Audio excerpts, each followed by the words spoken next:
Agric.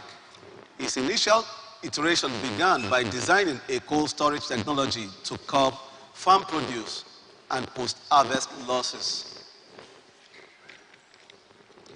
Otim is the enterprise guy in every team.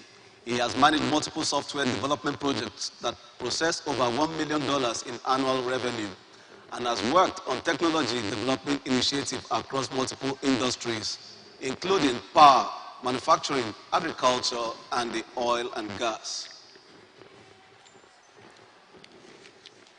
Ladies and gentlemen, let's welcome our very own eagle, Otim Ogenetega, to Edustart 3.0.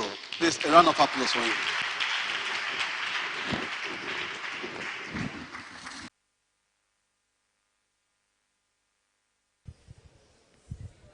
Good afternoon.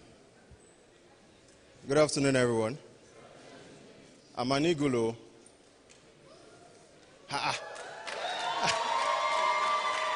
don't understand. When Sean came up here, people were hailing. Is it because I'm a guy? Gender equality, please. Gender equality. I'd like technical crew to start off with the first video, which I told them to help me play. Just 5 seconds.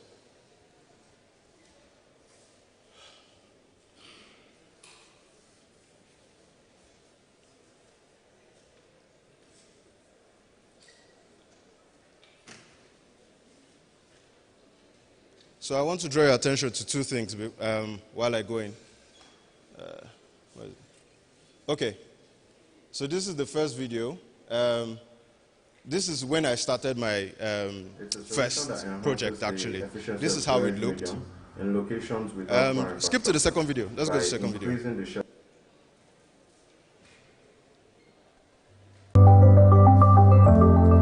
And this is what the product looks like today. So you can stop there. Thank you. Now, I'm going to start by, I'm talking about problems worth solving, entrepreneurship being the key to solving Africa's challenges. Slide, please. Okay, cool. Yeah. So when I started off, I graduated here in 2013. And I wanted to go into business. I've always wanted to go into business, own a business. But I understood that I didn't just want to continue selling Indomie in bulk or selling recharge card. I wanted to carve a niche for myself, develop a solution. And then at that time, we had a lot of, that was when businesses were just popping up. We had Jumia, we had Konga, we had the likes. And I understood that everybody, for you to make a place in the business world, you actually need to come up with a solution that solves a problem. Now, the question which I slept with and woke up with every morning was, what problem do I solve? I didn't want to be a copycat. I wanted to find something unique and solve the problem. So in 2014, myself and Uka, we got a farm in Benue State, and then we started planting vegetables, high yield, about three harvests in a year. But what we discovered, we were losing 30% of our fresh produce every cycle. 6 cycles later, we were broke. We had to give up the dream, abandon the dream. Uka followed the dream, he's a millionaire now. But I said, okay, why was this problem occurring in the first place? And we understood that there was no effective means of storing fresh vegetables as a smallhold farmer. Things in mind like, you know that it's very expensive for you to get a cold room and things like that. So I decided to solve that problem. And this is how I'm going to start my sharing my own experience with you. I don't know if you watch Game of Thrones here. Who watches Game of Thrones? Do you know who Jeffrey is? Do you like Jeffrey? My point. Now, as an entrepreneur, most times you want to start off by asking yourself, what irritates you the most? Or what makes you uncomfortable? Or what don't you like? That question is, for me, one of the ways that I've been able to navigate different businesses, essentially. And once I understand what irritates me, I kind of ask how many other people are irritated by this problem. So, asking from this simple survey, I know that Geoffrey isn't liked by a lot of people. So if I build a solution around getting rid of Geoffrey in Game of Thrones, I'm sure I'll have some subscribers here, right? Right? Okay. So, next question you want to ask yourself is, Is my problem a painkiller or is my problem a vitamin? Vitamin in the sense that, how many of us take vitamins here? You're under the age of 30, you take vitamins, or you're under the age of 40, you take vitamins. I mean, not a lot of people, right? But how many of you have taken Panadol in this room? Or if you've had an operation before, I don't pray for anyone to have an operation here, but there are some painkillers that they just have to give you. You just have to have it. If you don't have it, man, you can't recover. It's really difficult. So that's the same way people, you evaluate a problem. So you ask yourself, how painful is this problem that people will be willing to pay me to solve this problem for them, essentially? So you have to ask yourself, the business I'm trying to set up, I know we have a lot of fantastic ideas. We have a lot of fantastic ideas, but at the end of the day, you have to ask yourself, is this idea or is this problem big enough for somebody to pay me to get rid of it? And then another thing, what I came to discover was, in order for me to be able to determine how many people are irritated by this problem, I stumbled on something, I just saw that we'll be talking about it later, called the Sdg Goals. Most times when you can align your solution around the Sdg Goals, I mean this Sdg Goals, I think you'll be learning about it later, but it's like a global, these are the 17 things that the world pays attention to. How can we ensure that there's gender equality? So if Tega is climbing the stage, you scream as loud as you screamed for Sheon. Or how can we eradicate poverty? How can we ensure that everyone doesn't go hungry? And then when you're building this solution in mind, like Sheon also said, you have to look at your target audience. So for myself, when I wanted to build my product, I was targeting smallhold farmers.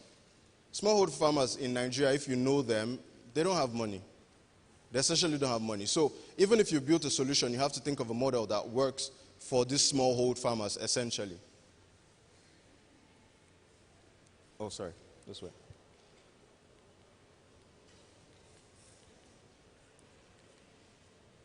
Yeah. So last year, I was on a trip. I think I went to Asia. And what I came to realize is that we in Africa, especially the millennials and Generation Z, we occupy a very unique position. Most of the solutions that come out of Africa are solutions that are solving very, very critical problems. I mean, when I went to Asia, you could see some solutions which were nice. I mean, maybe you could have like cycling, which also helps the health and things like that. But in Nigeria, in Africa, we tend to solve very, very critical problems. So my speech here today, my talk here today is two-pronged. One is how to identify a problem, some little tips about building the solution of the problem, but also sort of like a clarion call. I was just going to mention some of my favorite entrepreneurs. I mean, Uka AJ from Thrive Agric. Essentially, these guys have done essentially what the CBN was trying to do with the Anchor Boras program. They have about 22,000 farmers. They've loaned out about $9 million. These were guys who were in my set, and they just started off. We all went to the farm together and things like that. And these guys have fixed a major challenge of accessibility to capital for expansion by smallhold farmers. We have people like Odunayo, who was in computer engineering also in my set. She came up with PiggyVest. PiggyVest has potentially, I think there was a video on Instagram. You don't have tabs, but there was a video on Instagram where a man was in church and was testifying that he finally bought his wife a car. And he used PiggyVest. So that helped him grow his income. Something that Sheon was saying in part was about businesses also trying to help people come above that poverty line. And that's what this solution essentially does. Life Bank. Prior to Life Bank, it was really difficult getting blood or oxygen to the hospitals. But this is a solution that essentially does that. Ian and Della, you might, I don't know, if you have developers or if you've recruited developers, you can see the difference in the quality of developers between 2015 and today. Today, a lot of our developers are going to Germany, they're going to Spain, because they've learned how to develop according to global standards. And that's what EM brought to Africa. Same thing with Kobo 360.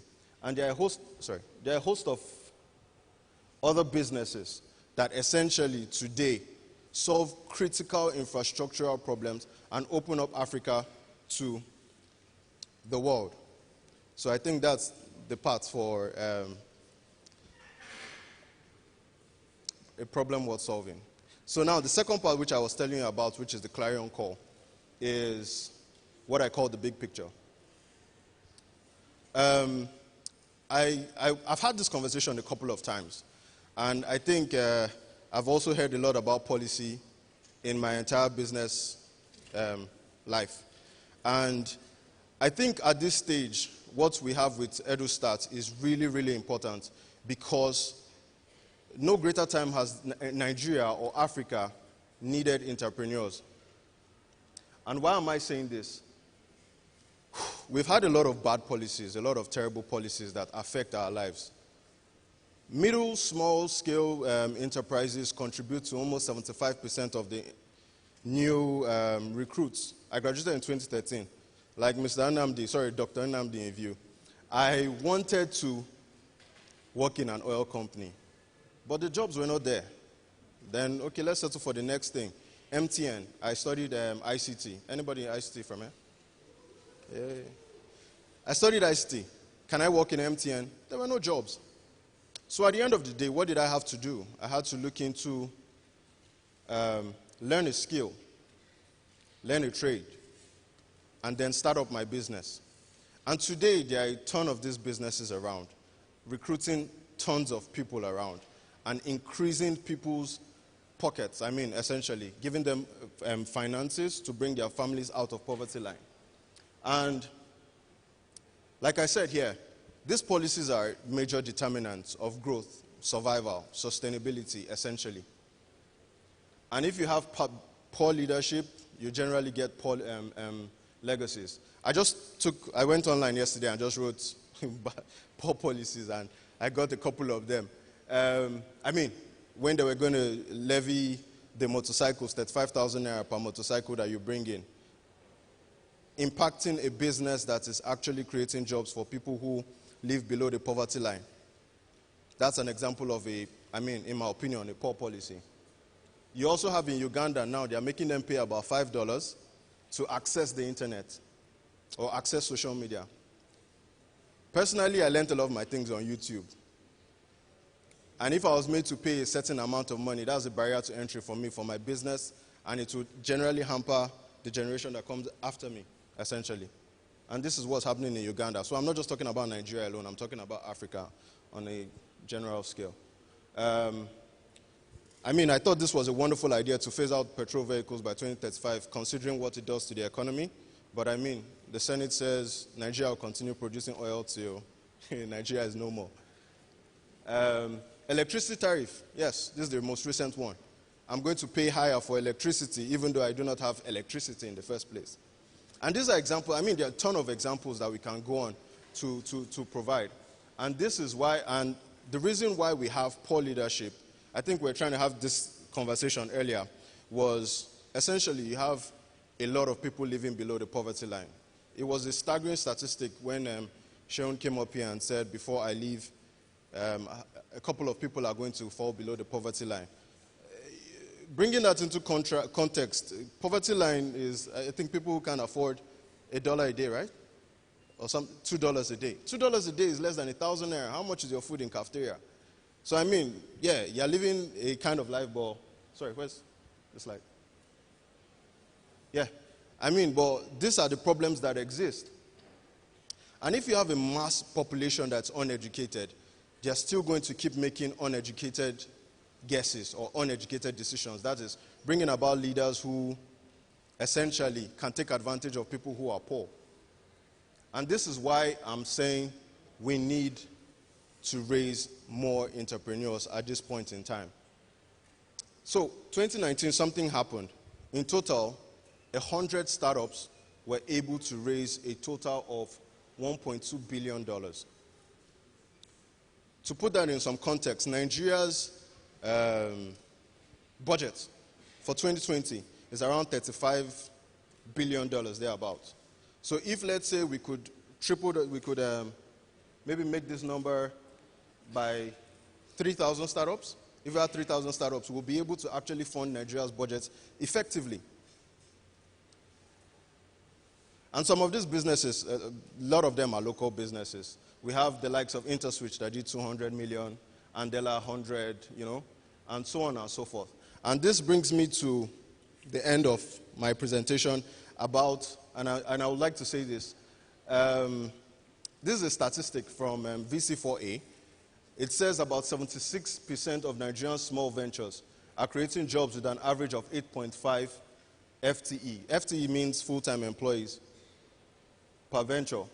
When taking a further look at the jobs created, age group 56% of the employees hired are between 12 to 35 years, reducing unemployment and reducing poverty. And this is what entrepreneurs bring to the table. This is what entrepreneurs bring to the table. So I now said, let's do a simple math, a little math.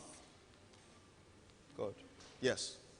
So I brought it down and I said, if one entrepreneur has 8 FTEs, these 8 FTEs are linked to 8 families. Let's assume that each family has a mother, a father, 2 children. You have 32 persons. And I tried to say, if we could make this 1,000, how many people are we impacting? How many people are we bringing above that poverty line? When you bring these people above poverty line, then they can afford things like education. They can read, they can understand, they can make a decision about who should lead them. When they are above poverty line, 500 naira doesn't seem so much for them to give away the next 4 years of their lives. And I close by saying, imagine if we were all entrepreneurs. Now, bringing back to context, when I lost the train of thought, but when you are an entrepreneur, you empower lives. I was chosen to speak about a problem worth solving, Africa's entrepreneurship being Africa's solution. So you see the context here? Entrepreneurship is Africa's solution. Is Africa's solution. We need to find these problems, be it solar, infrastructure, renewable energy. Just look at these SDG goals, and then let's build. Let's empower people, and then we will be able to change our country and the continent. Thank you.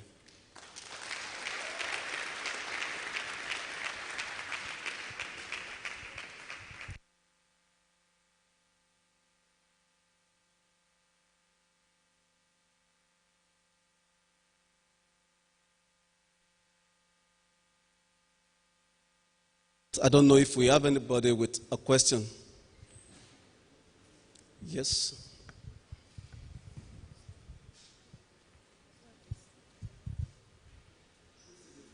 Please signify. Thank you.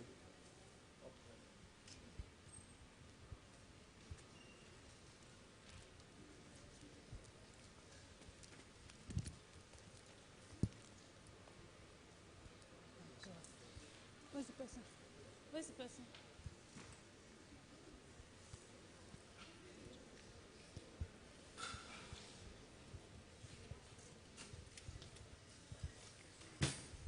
I'm sorry. Who is a serial entrepreneur, and why or why not should I be a serial entrepreneur? Oh, sorry. My name is Angela Oluwajilagba, 411 Mechanical Engineering. My question is, who is a serial entrepreneur, and why or why not should I be a serial entrepreneur?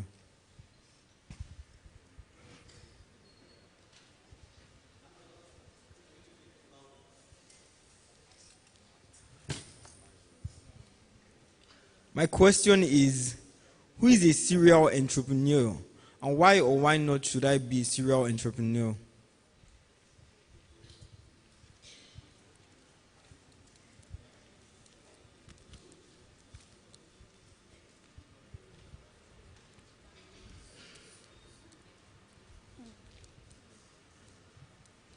Where's the guy?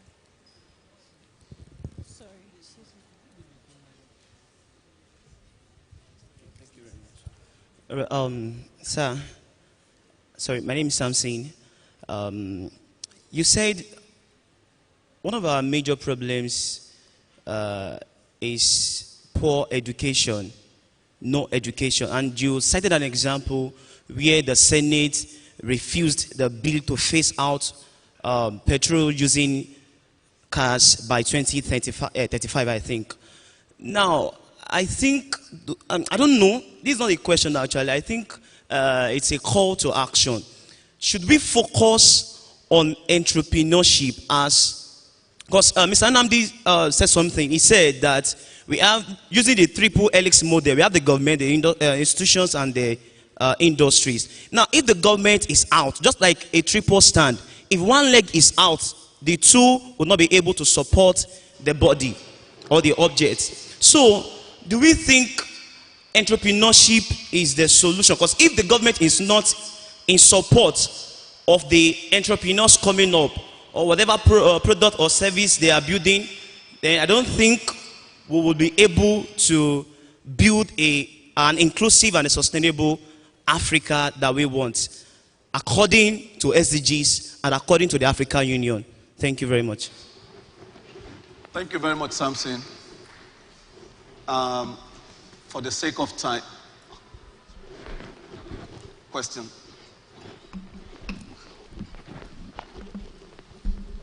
Thank you very much for that presentation. My name is Owen Arasonwa, and I want to ask a question, because when you were making that presentation, you touched on something very important, which I also discovered, some time ago.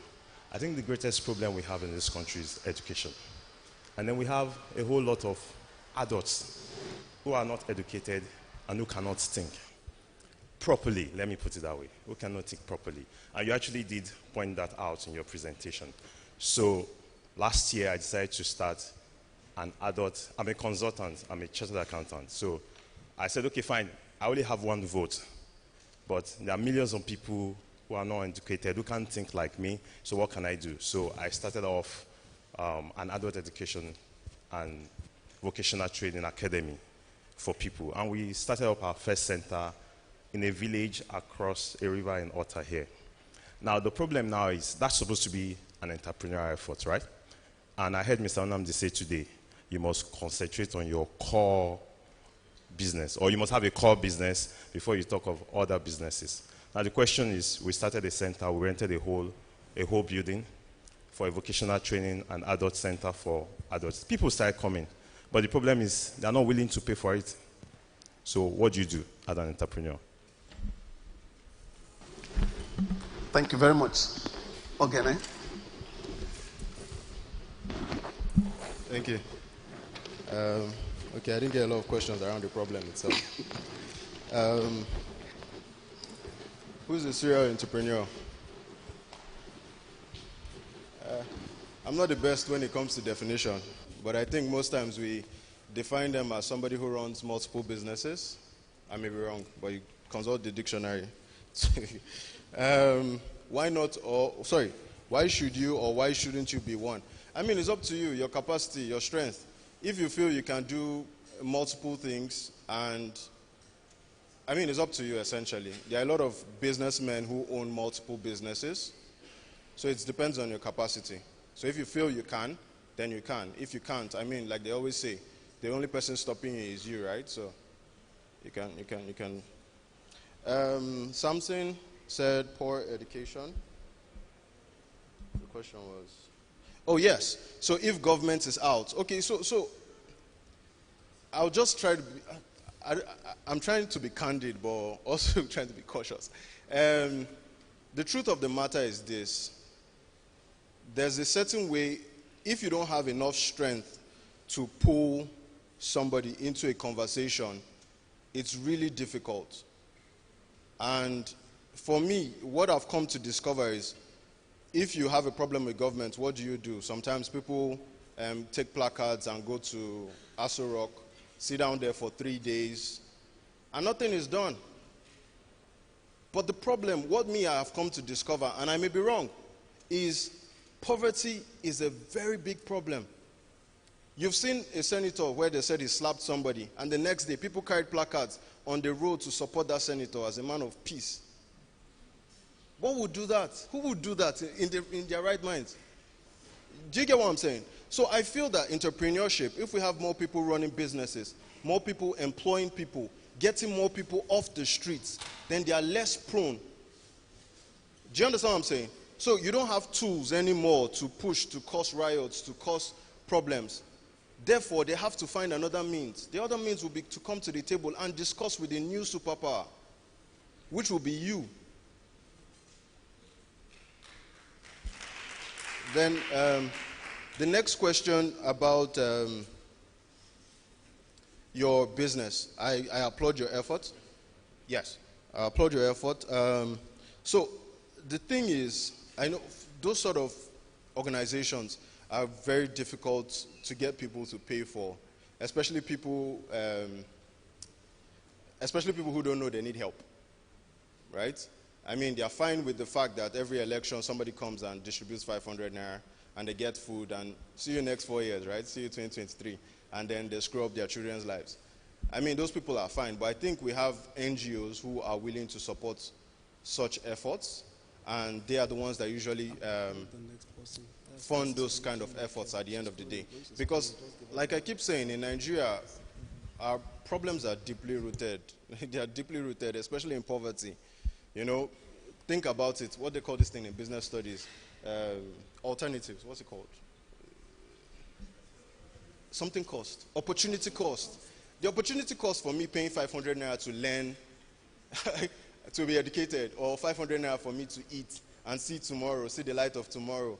By the time you look at it, man, I need to be alive even to use the education that I have, you know. So at the end of the day, they're like, let me just go and eat. You know, so I mean, I think at the end of the day, to fund those kind of efforts, you have to speak to the NGOs, and there are a lot of NGOs that are willing to support such efforts. And well done again. Thank you. Again, for Law Team Organetega, thank you very much, sir, for your contribution to the body of knowledge. Quickly, at this point in time, Tega started by drawing our attention to the UN SDGs. The next speaker is SDG embodied. I would like to request that Foluke Michael rise and remain standing. Studio, please, can I have the profile of our next speaker, Foluke Michael?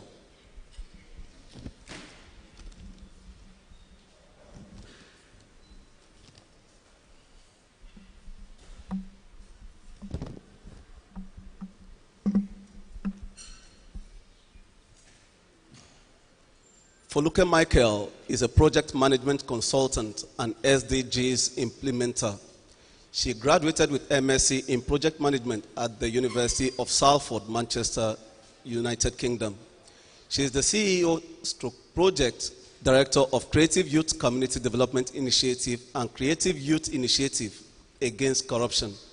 She promotes sustainable development goals through active learning, creative development, innovation, and entrepreneurship in children, youth, and women.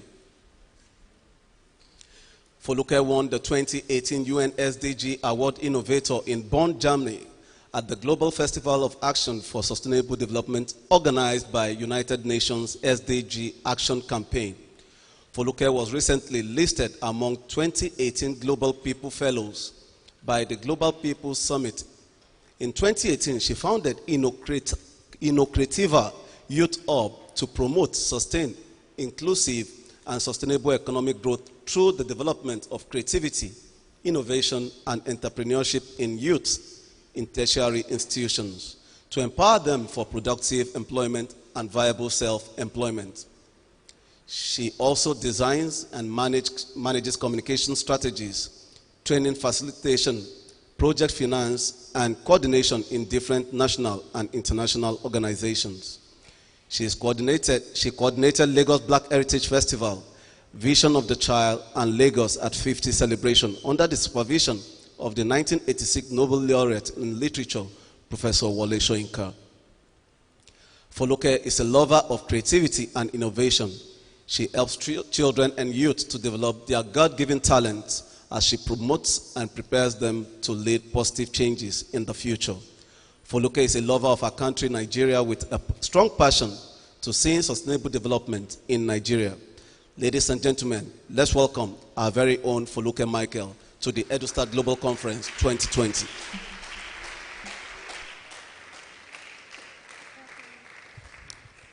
Thank you.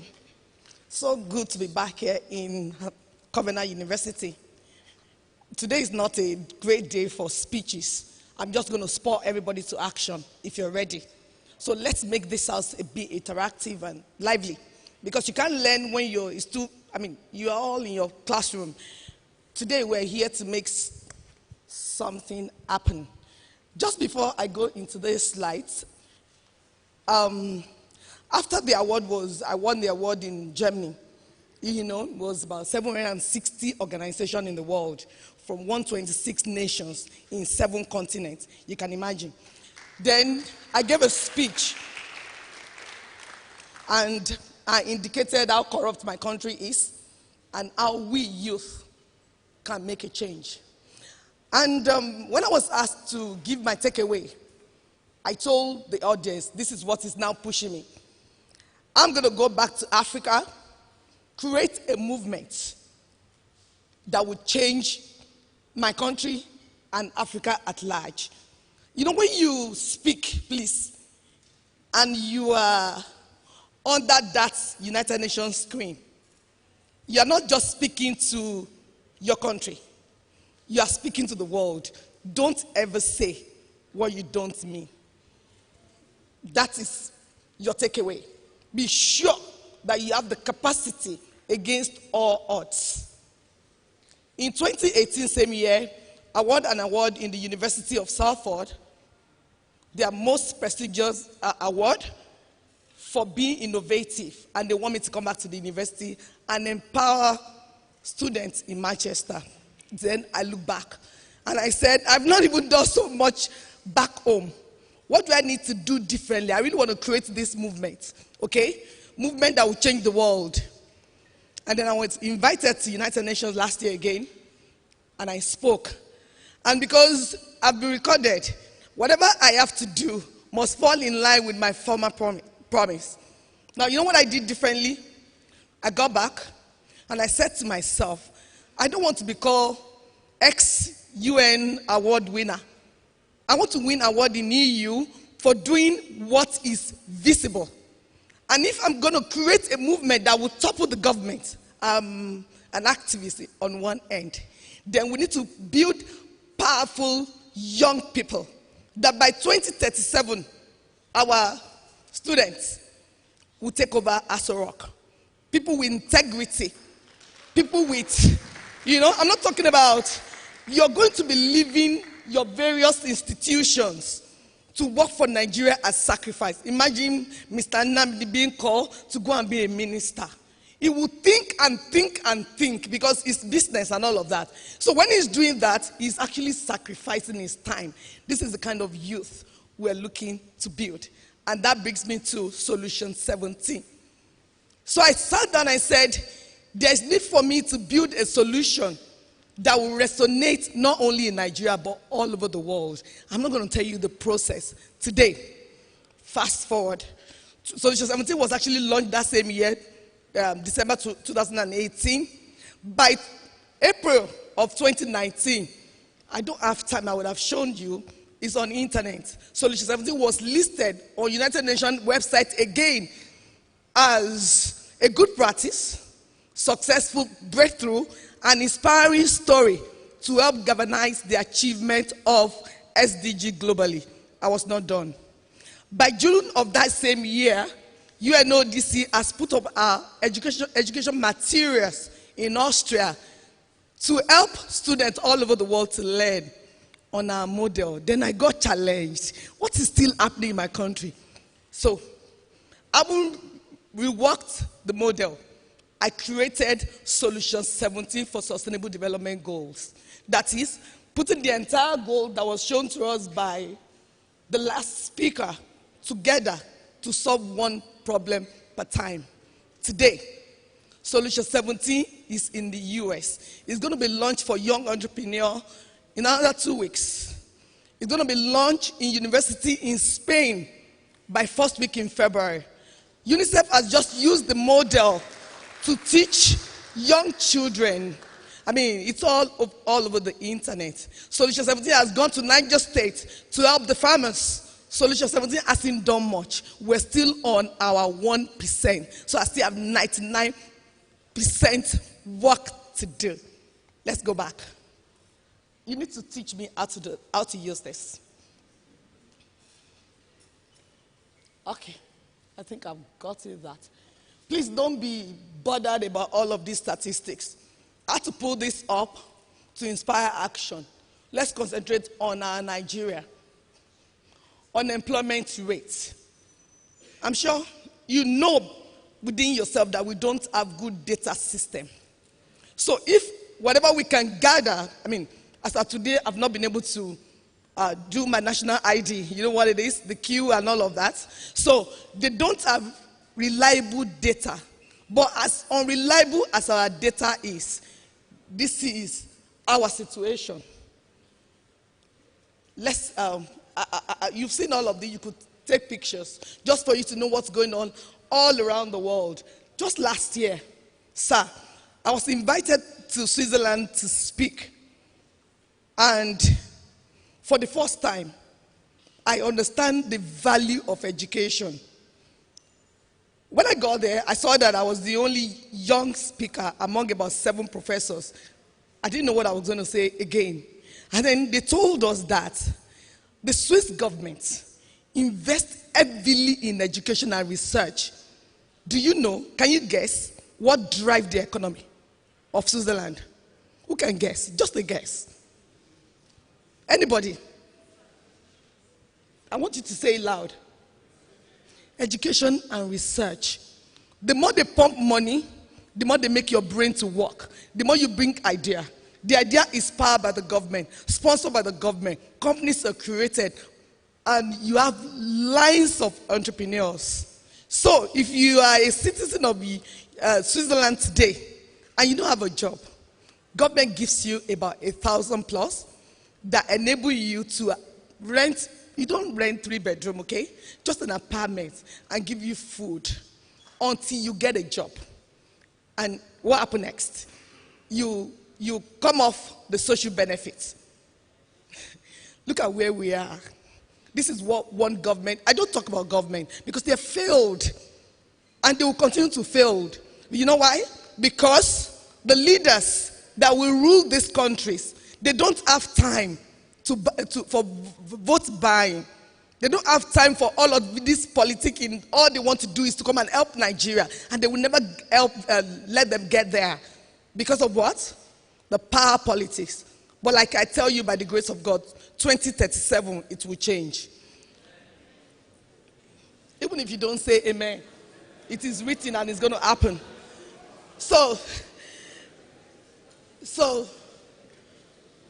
it's no longer working.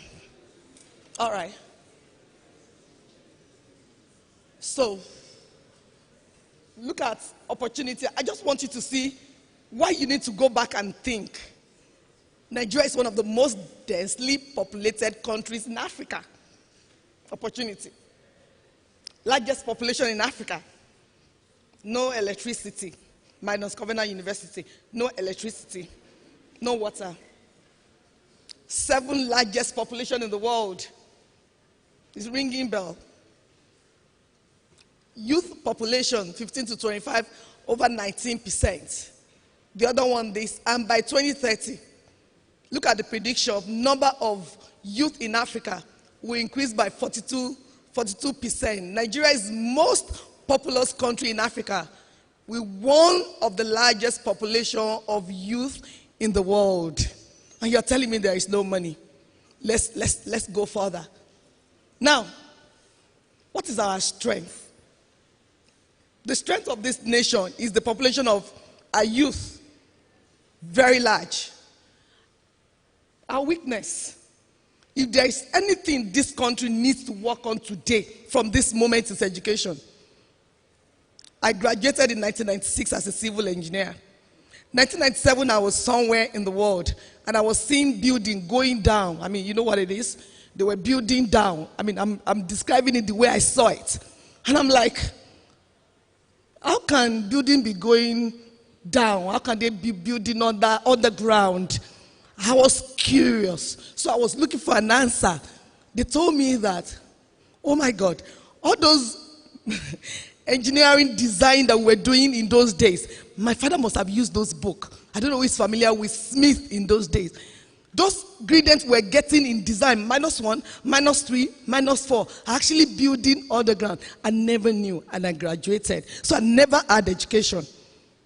I mean, you have to be true to yourself. I can give you 10 examples that will tell you I never had education. Each time I see stuff, so I dropped my civil engineering, even though I was working with Trevi Foundations after youth service in 1997, I was working. But then, you know what? You learn the trade from the farmer who never went to school. You master the trade. You come to supervise every morning, and you report. And I knew that my life is going to crash if I continue to work like this. So imagine that I had quality education. I wouldn't have wasted a lot of years before I discovered my vision. Now, you're talking about 1996. This is still happening right now. Low quality education is the order of the day. May you not go to schools like me and see what I've seen. In primary school, you will weep for this nation. So the weakness is low quality education. Now, the threat. Our project is built on all of this. The threat. In 2018, we did a research with my team on drug abuse. As a matter of fact, we had to use 17 schoolgirls. We did the research together, and we came back with a fantastic project that EU has printed, European Union has printed in form of books, and is going around school. We use only Lagos. If you see the number of drug abusers in Lagos alone, it will scare you. There is no future because they are destroying the future day by day. And then, of course, everybody knows about Togri and all of that. Now, what is the opportunity in all of this problem? What opportunity do we have? Entrepreneurship. If we empower them, what happens next? What if we try to, if you wait for government, you will never get out of this. So many people are taking action. I was just looking at what Mr. Nnamdi has done. In my head, I converted it to 17 Sustainable Development Goals almost immediately. A lot of entrepreneurs are surviving. If they have better policy, better government, structural organization, it will be 10 times. What am I talking? I was just comparing him with Boch. And I was telling him, go and study the life of Robert Boch. That he started like him. But not, Germany, Nigeria. There's no room for comparison. It's heaven and earth. And what is the immediate solution? Is this familiar? Is this something you can relate with? Do you know we've got a solution? Do you know we have solutions? Do you know why you're not thinking solution? It's because you think, where am I going to get the money? Please stop thinking about money. Let's drop money. Think about research. Think about education, think about what about books that you can lay your hands on more than thinking about money. Money will follow you, okay? So let's drop the money issue. Do you have an idea? Please, do you have an idea? Do we have at least one idea? You have solution to Africa's problem. You actually have solution because it all begins with an idea. So, in 2014, I've been empowering for only God knows. I started with young girls, young boys, artists, and all of that. I've taken people away out of this country several times to help them. And in 2013, I went to a village and I saw how farmers were suffering. I gave 500 naira in one village in Ondo State. I'm not from the place. And the man prostrated, called his, I wept. 500 naira will not do anything in Lagos that I live. And I told myself, I will come and help at least those farmers in 3 states. I did with my finance. We built a model that enabled us to have best practices, brought incentive, collaborated with some government, they cleared the land, and we started cassava farming and all of that. 6 months later, herdsmen came to our farm in 2 different locations. Please, I wept. Money was gone. The government interfered, the community, nothing was done. And I failed. And I told myself, all my business management, PM, and all of that I've done in British School of Project Management has failed me. Am I out of knowledge? And I criticized myself. And I said to myself, you are expired. I ran after 20 years to do masters in Salford. I was in that class of Salford, not for the certificate. I was devouring when you have access to over 1 million books, I was writing and creating. And by the time I was finishing, SDG was born. And I told myself, this is the platform. Look at this 17. Everything about this 17 goals is wrong with my Nigeria. From quality education, do you agree with me? Let's go over it. Do you want us to? Education. Please say, good. Education, poverty, zero hunger, health, gender equality, justice. Don't go there. One of the most corrupt country in the world. That is why I won that award, because I had to depict my nation. Now, everything is wrong with us. This is an opportunity. So I looked at the project, the program that United Nations laid down. And if you read those things, it has what? Goals, targets, indicators. They've helped me to write projects. So under education, you could see I think about 8 targets with indicators. So each of those targets became projects for me. And then CYCDI was born. And our direction was promoting SDG, implementing projects, creating impact, making profit. That will continue until 2030. We have a vision, 10 years. By 2020, September 25, we'll be called something else. Okay? But the next 10 years, that's our vision. And like I said, we created this Solution 17 model, which is now being accepted globally. And we're still not there. And this is the model. All the time, I want to see 17 people. Look at it. 17 people. 17 different ideas. 17 businesses. 17 social projects. 17 SDGs. One problem per time. So, we did our first pilot. With UNODC, it worked. We did our second. We did our third. We did our fourth with UNICEF. UNICEF is reworking to see how that can be implemented in every nation they work, because that was really fantastic. It was mind-blowing. It was completed in December. And I now said, if we need to create this movement, there's need for us to generate wealth. You can imagine if I want Dr. Oluwatobi, who has the experience and Mr. Nnabidi, to be vice president and vice president of Nigeria in 2037. The first thing, they laughed, because it's doable, The first thing I'll look at is them, their bottom line, their low line, and all of that. If you have 100 movement, 100 group around you, and they're all empowered, they're not likely to be bought. True? Nobody can give, even in this all, 5,000 will not be big enough to sell your conscience. That's what I mean. So that even if they offer you 1 million, you're still not selling your conscience. You know why? You're growing in integrity, with discipline. You have your core values set right. They can't even they can't go near you because they know what you stand for. So that is the model we have created. And this model work as, this is not okay.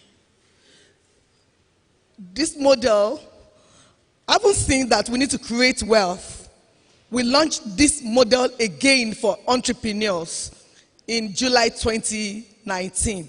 Now, what we are doing now is to ensure we have 17 entrepreneurs in our innovation hub several times in a year till 2030. You know our expected outcome? That is where we started from. To see that by September 25, 2030, myself and my team, we're going to be facing the world leaders to tell them that we know that SDG will fail, but we have created movement to change the world all across the world, and they are entrepreneurs. That is the simple model we're working with. And what have we done differently now? We called for registration sometimes last year for graduates and undergraduates to come on our platform to register. They registered and all of that. We went through their submission online, and each person was meant to submit a project idea, a business idea, whatever idea you have. Just like you all said, you have an idea. So this idea, we will look at it and see if it's, one, profitable and it can generate social impact. Why are we concentrating on social impact? We talked about education. We talked about poverty. We want a situation whereby, as you are implementing your project, your business idea, you're also solving problem for the community. So we have created what is called like a network marketing. The first set of our entrepreneurs are going to be admitted into our innovation hub. It's located in Lekki. They're going to be admitted in March to April 2020, sorry. And you know, one thing that you can not take away from Nigeria is entertainment. The Big Brother Africa, okay? You see how many subscribers, you see how much they made. Who paid for those things? You think it's our mom? Who? The youth paid for those. So we're going to put them in a reality hub. This time around, no screening of entrepreneur in the kitchen or in the bedroom, or you don't even have the time. You're just coming together to make, create, innovate. And we are pitching their ideas to industry partners. German governments join us, and that's why we have this German company all around us, like DHL, like Bosch, and all of that. We're bringing great entrepreneurs in the world into our hub, because as soon as you leave the place, you will never fail. We're going to be empowering them beyond the hub. How? By teaching them first for those 21 days. They gain knowledge, not the classroom type. Imagine that the soft skill that Mr. Nnamdi talked about, all of this is going to be put in one volume. In fact, I'm a teacher. I'm one of the teachers at the Innovation Hub. We're bringing a lot of teachers together, facilitators, people with practical ideas. But they never know that. They will be working as if they are actually struggling for a laurel. Believe me, they're already doing that. We got over 1,000. As of 2 weeks ago, we had 124 projects. 2 days ago, we got the 17. 7 out of the 17 are agri-based projects. 7 from the northern part of Nigeria. All our students, the students that we're going to be admitting, they are from 12 states in Nigeria. And we're going to feed them. We're going to empower them. We're going to bring industry partners. They're going to develop their project. The project is not meant to be failed. It's not meant to fail. We're going to empower them until the project sees the light of the day. If they don't have good project, we will innovate their idea right in the hub. If we still realize that this guy is not getting it, we'll send him to Bosch. We'll send him to IPI. We'll send him or her to PPC. These are our partners. They are all big entrepreneurs, you know. And then, of course, the companies that we're partnering with, you can't come and give us 50 million because you have money. We just also want you to create value in the house. This is the future of Africa. And I just want to let you know today that it was a dream. It was an idea. I dreamt about this idea. I fueled the idea. I called my team. Each of my team is you can call them giants in their own right. One came and put light into it. Some came and put graphics. By the time I was in Solution 17, I was asking them, was it, the dream I saw, was it related to, it was above it. So we work with formidable team, building all of this model. And the reality of is going to go on till 2030. Because we don't know what we're going to call it after September 25. It's going to be so global that it won't be called this name anymore. By 2030, Solution 70 becomes an agency in the United Nations. That's our dream, and it's going to come to pass.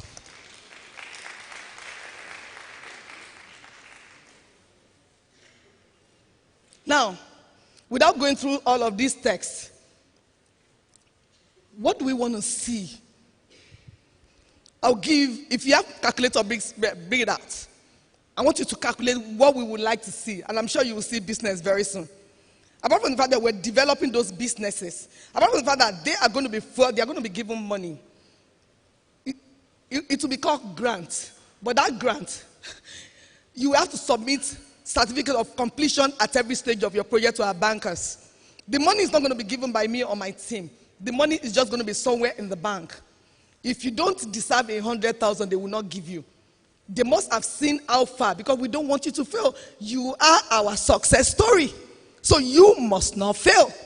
The first set of 17 entrepreneurs will be here in March. By April, they are out. Depending on the outcome of their projects, we're going to give them 3-month impact journey to monitor them. We have 17 people that will monitor them. They'll be monitored. One of the criteria of them coming back to get the money will not go immediately after the award. We won't give them the money because they will think they are working for money. No, they are not working for money. They are working to re-innovate, to even skill up, to upskill, to remove whatever they have in their brain. I begin to think like Mr. Nnamdi, even with 10,000 naira in their pocket. That's how we want them to think. Each of them will have to we have to mentor 17. 17. So we have 17 times 17. Can you give me the calculation? 17 times 17 in 6 months. 289. Now, that's the network marketing thing. The first 17, the first mentor that has produced 17 will stop at that 17. The only thing she's empowered to do is to help our 17 to grow. Then it continues. Now, please, if we have these 17 times, and we have these 17 times in 17 times 17, do you know how many of these people we will have in 2030? We are giving the franchise free of charge. I got to Spain and they told me, how much do you want to collect? I said, it's free. The more we make it available, the more we get movement all around the world. So the University of Las Palmas has taken it up. The University of Las Palmas wants to go into the area of peace development. We have introduced empowerment and project creation. My own as a program director is to ensure that Solution 17 in Spain survive. Now in America, Creative Generation has taken it over. They've reworked the model to go into every state in the US. It's also free. My own responsibility as a creator is to go there and empower and ensure they are successful. Imagine we have those 17 in 17 by 17 by 17 by 17 up to 17 times 17 and 17 times 10 years. So we now have an array of entrepreneurs that will need mobile phone, that will need OPay, that will need shoe to wear, that will, in fact, right now, we're already networking. We saw business model of the 17. Do you know that 2 of our 17, they are into AgriConnect. We have 5 agri entrepreneurs. 2 of them will be, 3 of them will be in the farm permanently, in the hub. 2 are using technology to leverage on the product. Now, what we have done, without even bringing them to the house, we're already creating their business. 2, the machine they're going to use, we're already talking to Bosch. In the area of earth, we're already talking to PPC. So it's so easy that right in the house, we'll have entrepreneurs that would register their companies. We'll also have lawyers that will secure their intellectual property. We would develop business. So when you are watching us, when you're watching us at home, this is our hub, is ready.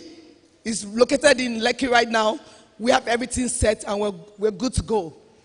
Now, how do we do this? We went to Channel. We met him and we spoke. We realized that we can't fund the production. It's very expensive. And then we went back to our drawing board. If we can't fund the production of this TV, what do we need to do? We develop and put out our Solution 17 online TV. It will be launched in March. So Solution 17 online TV is going to look like UN Web TV. And that is going to be the first in the world promoting SDG. Now, see how many times we have done the first in the world. In 2018, in 2019, twice. The first in the world. So we're going to be producing and we're going to be showcasing SDG projects all around the world on our channel. And since we know that Nigerians, youth, adults, they love to watch movies. I don't, because I don't have time. We are creating short movies. We have some Nollywood actors working with us now. We've done one on drug abuse. We're doing another one on climate change. We're going to be creating a movie so that all of you will be so compelled to come and watch a movie on our channel. As soon as the movie finishes, you see a whole lot of things. Now is the time to generate ideas to change Africa. Are you in? This is how I'm going to get all of you in Covenant University. I'm going to get all of you during the holiday. I'm going to get all of you when you're here. You must be part of the movement that will change Africa by His grace. We are glad to be part of what you're doing because we don't need to reinvent the wheel. If you want me to come and start creating something new, all of us have seen one idea. We are building on an idea that's been created by someone that's been created. It's a chain. You are looking for 50,000. I'm looking for 1 million. Why don't I get you to be part of what I am doing? Your 50,000, I'll give you within 6 months. So you let me rest. Then you bring your ideas, your research, and all of that into the house. And what do I need to? I have Mr. Namdi here already. I know all my lines, they will need phone. They will need technology. And it has to be very handy. Come and brand us. Give all of these people the tools to make their business. You will have to come with a kind of training that will help them to develop their business. And I have a lot of partners. We can't do this alone. And we at the university who will go and research that for you. I think your idea is now getting expired. I have something else that I want to introduce. And then we become formidable partners. And our goal is to change the horizon of our nation, Nigeria, and Africa as a whole. Do you think that is doable? Do you think you can join this? It is doable. And for my brother that talked about education, you're not getting money. You know why? You are still on your ministry of social impact. You need to develop business. Each of our participants must develop a business and social impact. Good enough, you found your social impact. You need to go and rework. Where is money in this? And the last speaker answered you so very well. If you brand yourself, I think Ruke said something about personal branding, isn't it? Personal branding. This is the kind of lecture you're going to be getting with us. Personal branding. Sell your social impact. Online. Position yourself that you've been able to change lives. Document what you have done. Put it online. We will reach out to you. Because we're looking for those people that are making social impact. But you must think deep. Because NGO money might come just once. And if you don't use it very wisely. I'm a consultant, okay? I consult. Most of the time I do free to sell my brand, okay? You have to develop your social impact and you have to create a business. What kind of business are you creating? Go do something in line. I mean, technology is the way to go. Develop an app, stuff that you can sell to people like the students and go back to the villages and do your teaching free of charge. The one you are doing free of charge is selling you to the world quickly because that is your calling. And I want to end this, but I don't like ending anything without call to action. There must be call to action. Are you here and you have fantastic idea on climate change, on education, waste to wealth? I saw a Covenant University student who spoke to me few minutes ago on waste to wealth. I told him, share it with me. You could be on limelight in the next 3 months because this is what the world wants to see. Do you have something out there that the world wants to see? Do you know I've created something now on fashion because I love it? I'm not going to run it. It will be driven by technology. And I looked online to see what technology do I need. So I called up a university in Texas. We spoke and I realized that I won't go that line because machine learning, you need programming, isn't it? And the university counselor called me and told me that they've read my profile. You need AI for leaders. I'm going to take up the course in a few weeks. We need to start learning to develop ideas. Please, ladies and gentlemen, rise up. Those ideas must not die. Start working it today. You need to develop the project by starting with that ideation. Look at where you're going. You need to empower 10 people. That's your project. That's where you're going. Work it down from the ideation to initiation. Okay? Plan the project. Okay? And begin to execute it. Close the project and start all over again. You are already on your path to making something great happen. Thank you so very much for having me.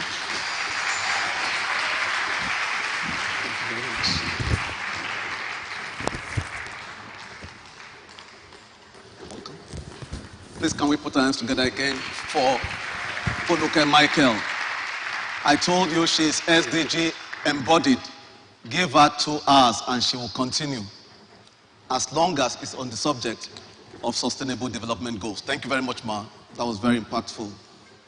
Quickly, if you have questions, hold on. Please put them together in writing. We'll address them and it will be answered while this conference is ongoing. Without much ado, we'll be taking our last speaker for the day. Brace up. Wilson juice. You've tasted Wilson juice? Hold on. You'll know more about this individual. Please, I'd like to request that Sheyi Abolaji rise up and stand and remain standing. Studio, please, his profile.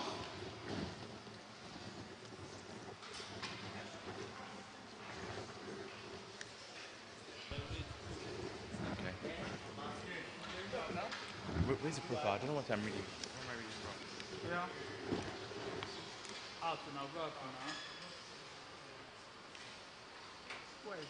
Where's the profile? Is that it?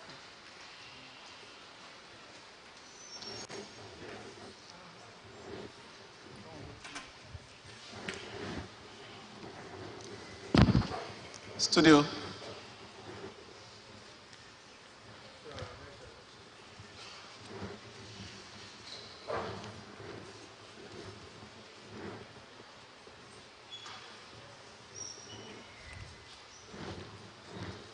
Our speakers.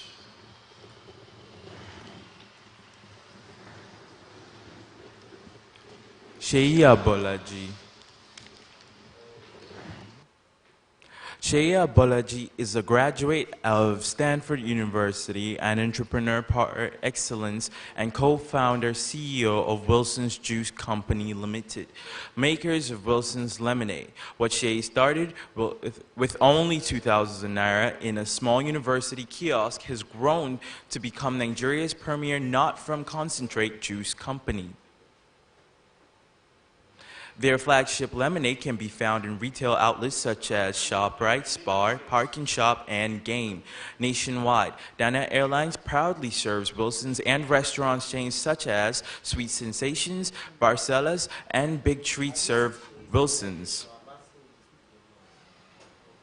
Sheyi, a former American soccer player, is a nation builder, building a dynamic and ambitious team of young Nigerians on a mission to make healthy living more fun.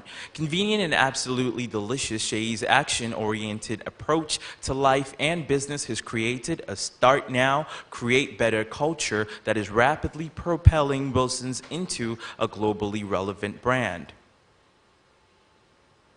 Today, Wilson's employ over 50 young, bright, and ambitious Nigerians with over 70% female workforce. Sheyi Abolaji is married and blessed with children.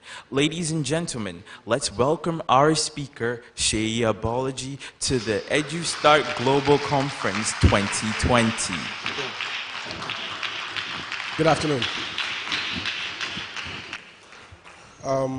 My name is Sheyi Abolaji. I'm going to make this very short and sweet.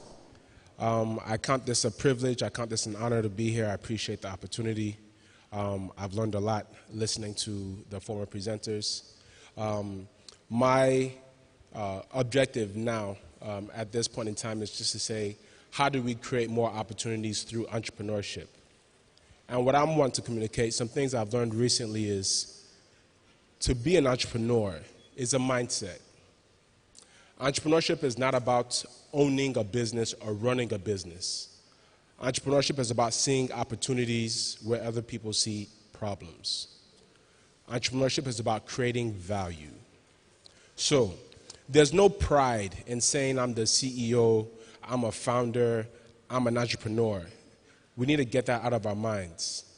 There's no shame in being an employee, saying I'm working at a company, I'm working at an organization. Where if you are a true entrepreneur, your focus is, I am adding value. And what we need to be focused on is getting ourselves into a situation that we get to add the most value. Because all of us have different skills and talents. And where do we get to exploit those talents maximally? Many of us fail because this entrepreneurship thing is misunderstood and we go start businesses, whereas we have no business actually running a business. That's not our skill sets. That's not our talents. Running a business is extremely lonely. It's extremely painful. You will get hurt. You will get cheated. You will get slandered. You will not make money to start. I graduated from Stanford. I played professional football. My first job post-football, I was making more money 12 years ago in a day than I'm taking from my company in a month. 12 years ago, I was making more money cash in a day than I'm taking from my company in a month today. So it's not about making quick money. It's about focusing and being just very laser focused on where am I going to add the most value. So, 4 lessons that I've learned about entrepreneurship and I believe could help all of us create more opportunities through entrepreneurship. First and foremost is an attitude. Entrepreneurship is an attitude. This attitude is I am focused more about adding value and finding and getting to truth than I am about people liking me. I don't need many friends. I don't need anybody to support my idea. If I'm convinced it's adding value, and I'm convinced it's the right way, the true way, I can run alone. Other people will follow me. You will not be popular with this type of attitude. But this attitude will make you more productive. Getting to truth and adding value, not getting people to like you. Actually, irregardless of people like you. It's that type of attitude, first and foremost, that you now say, okay, I'm an entrepreneur. I'm focused on adding value and getting to truth, regardless of if people like me.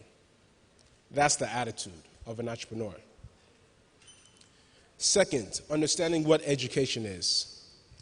China is the world power today. They were poorer than Nigeria, say 50 years ago. This is today's Nigeria, not 50 years ago Nigeria. Today's Nigeria. China was poorer than today's Nigeria 50 years ago. Why is China the world power? They are now the world power. It is not the US any longer. It's only going to take another 10, 15, 20 years to unfold. China is already the world power. They've already won the game. How? Is their understanding of education. They understand entrepreneurship. What is education? This is why I value my Stanford education. They taught me what true education is. In Nigeria, it seems like education is a passport to privilege. I go to Covenant University. I go to whatever school you want to go to. Therefore, when I'm done, I get to escape to Yankee, or I get to escape to this oil company job, or whatever it is, right? True education is actually a responsibility. True education is not a passport to privilege. It's a grave responsibility. Responsibility to do what? Responsibility to learn how to read, to understand, not to pass exam. Responsibility to learn how to read, to understand, and to write, to be understood by others. True education is a responsibility, not a passport to privilege. Is a responsibility to what? To learn how to read, to understand, not to pass exams. You get first class upper or last class lower. When you're done with school, nobody cares. My Stanford certificates today, I don't know where it is. I understand education wasn't my placard, my certificates. It was to understand how to read for understanding and how to write or to communicate to be understood. That's the first job of education. The second job of education is to be able to teach others the same. To learn this on your own and to be able to teach others to read for understanding and to write or communicate to be understood. Now, in China, they run this model. I read a book called Small is Beautiful, and it changed my life. It said they did the calculation to send one child to school, and it's probably not very different from this country where we are today, Nigeria. The money that you will spend to get your certificates perhaps would cost 5 farmers combined 100 years. Who are you? Who am I to deserve 100 working years of other people's lives? And to think, now I've graduated, it's me. It cost some people 100 years plus of labor for me to get, probably 1,000 years of labor to get my education. Right? So in China, they said it cost 5 farmers combined 100 years to send one person to get university certificates. When this person gets certificates, they owe society, they owe the country service. What is the service? To teach people how to read for understanding and to communicate to be understood. 1. Second is now a good leader, and I'm going to talk about leadership to end.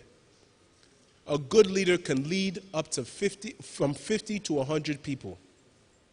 My organization right now, directly, over 50 people. Indirectly, probably 300-400 people that we're employing every month that are making money off of Wilson's directly every month.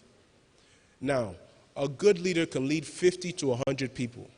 I'm talking about why China has won and why Nigeria, this education thing is so important. Understanding the true meaning and need for education. A good leader can lead 50 to 100 people. They say Nigeria has 200 million people. Let's pretend we're not all good leaders. So skip the 100, 50 people. Anybody who is truly educated should be able to lead 50 people. That means we need 4 million leaders in Nigeria. Not 1, not 100 million. We need 4 million educated leaders. And this country will beat China. We will be the next world power. My singular job in Nigeria now is creating leaders. Right? So Wilson's University is, Wilson's University. It is like a university. My singular job is locating, nurturing, and building better leaders. Now, we talked about entrepreneurship as an attitude. Entrepreneurs need to be educated. You get educated not through certificates, through your personal investment in your growth and development, and then through your commitment to helping others do the same. 50 to 100. Now, as a leader, there are two things that are important: your culture and your values. This is where I'm going to tell you about Wilson's, and then I'm finishing up in the next 10 minutes. Wilson's Lemonade, we started with 2,000 naira in CAF 2, somewhere here. I'm a Stanford graduate. I was sleeping on the floor in Iju Ota, somewhere there. I was using Eni as my bed. My blanket started as my pillow until it got too cold. It became my blanket, no pillow. Mom and dad didn't say, "My son, bless you, go to Nigeria." They said, "Are you okay?" Now imagine your father, for us to have Nigerian fathers. Are you okay? Right? Why are you going to Nigeria? Pops, I don't know, but I know I got to be there. You have this job. You're making how much? You're sending money home. You want to go to Nigeria to do what? Pops, I don't know, but I know I got to be in Nigeria. I understood the value of my education. Not my certificates, but my education. So Nigeria was without my parents' blessings. I know I'm going to add value, and I was seeking truth. Not to be liked, even by my parents. So I'm in Nigeria. I'm sleeping on Eni. I can't call home. They'll say, "Oh yeah, come home now." So I can't call home. What can I do? CAF 2. I was making smoothies. I was serving orange juice to some of your graduates that were pointing in my face and laughing at me. I have a Stanford degree. That 2,000 naira has grown to several hundreds of millions of naira. Has grown to articles. Hey, it's not the money. We're going back to leadership. It's not the money. I will be a multi-billionaire. It's too sure. But my legacy will be creating leaders. Not the money. Is the leaders. You can clap for that. Yes. Right? The money will come. Is the leaders. That's the hard part. So, we started 2,000 naira. I was the first employee. Some people said, I have this great idea. I don't know how to start. And I actually don't even know the idea, but I have a great idea. I don't know how to start. You don't have an idea yet. Like, what are you really trying to do? It's not about I'm an entrepreneur.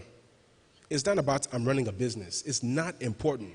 Where are you adding the most value? So I was adding value in a small university kiosk.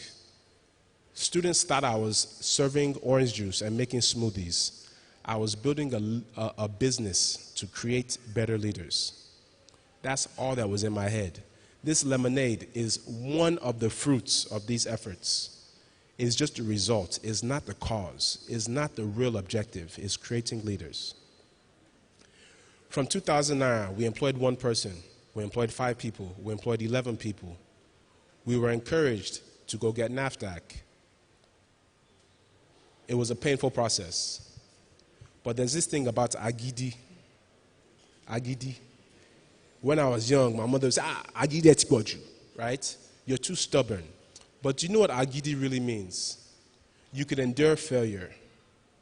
You can endure pain. You can persevere.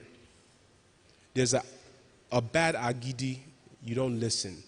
There's another type of agidi that I'm trying to even give my child. You will fail and it's okay. It will hurt and you will cry and it's okay. Endure and keep moving forward. So this is the agidi that I practiced that attracted people to us. There was no business plan. There was no feasibility study. I respect the place of planning. I respect it. But many of us are good consultants and planners on paper. That's agidi zero. And in this country, if you don't have plenty agidi, plenty. One of my mentors is here. You will see him. He looks like a gentleman, but he's a lion when it comes to his business. So it's not about do you look rugged. Is do you have perseverance? Do you have that spirit? Do you have that drive? Now, culture and values is the foundation of leadership. Culture and values. Through the Wilson's process, what has allowed us to grow and what was allowing us to keep growing are our culture and our values. I'm going to start with culture. Our culture, simple, create better. Those are two words, create better. They sound very simple. They've been able to grow our company to the extent that we were featured on CNN, we were featured on Forbes, we won CNBC awards, we were in The Economist, we were in Reuters, magazines that are not Niger magazines, multinational magazines. We paid 0 kobo. We paid nothing. We wrote proposal to nobody. They found us. You will see, money chases progress.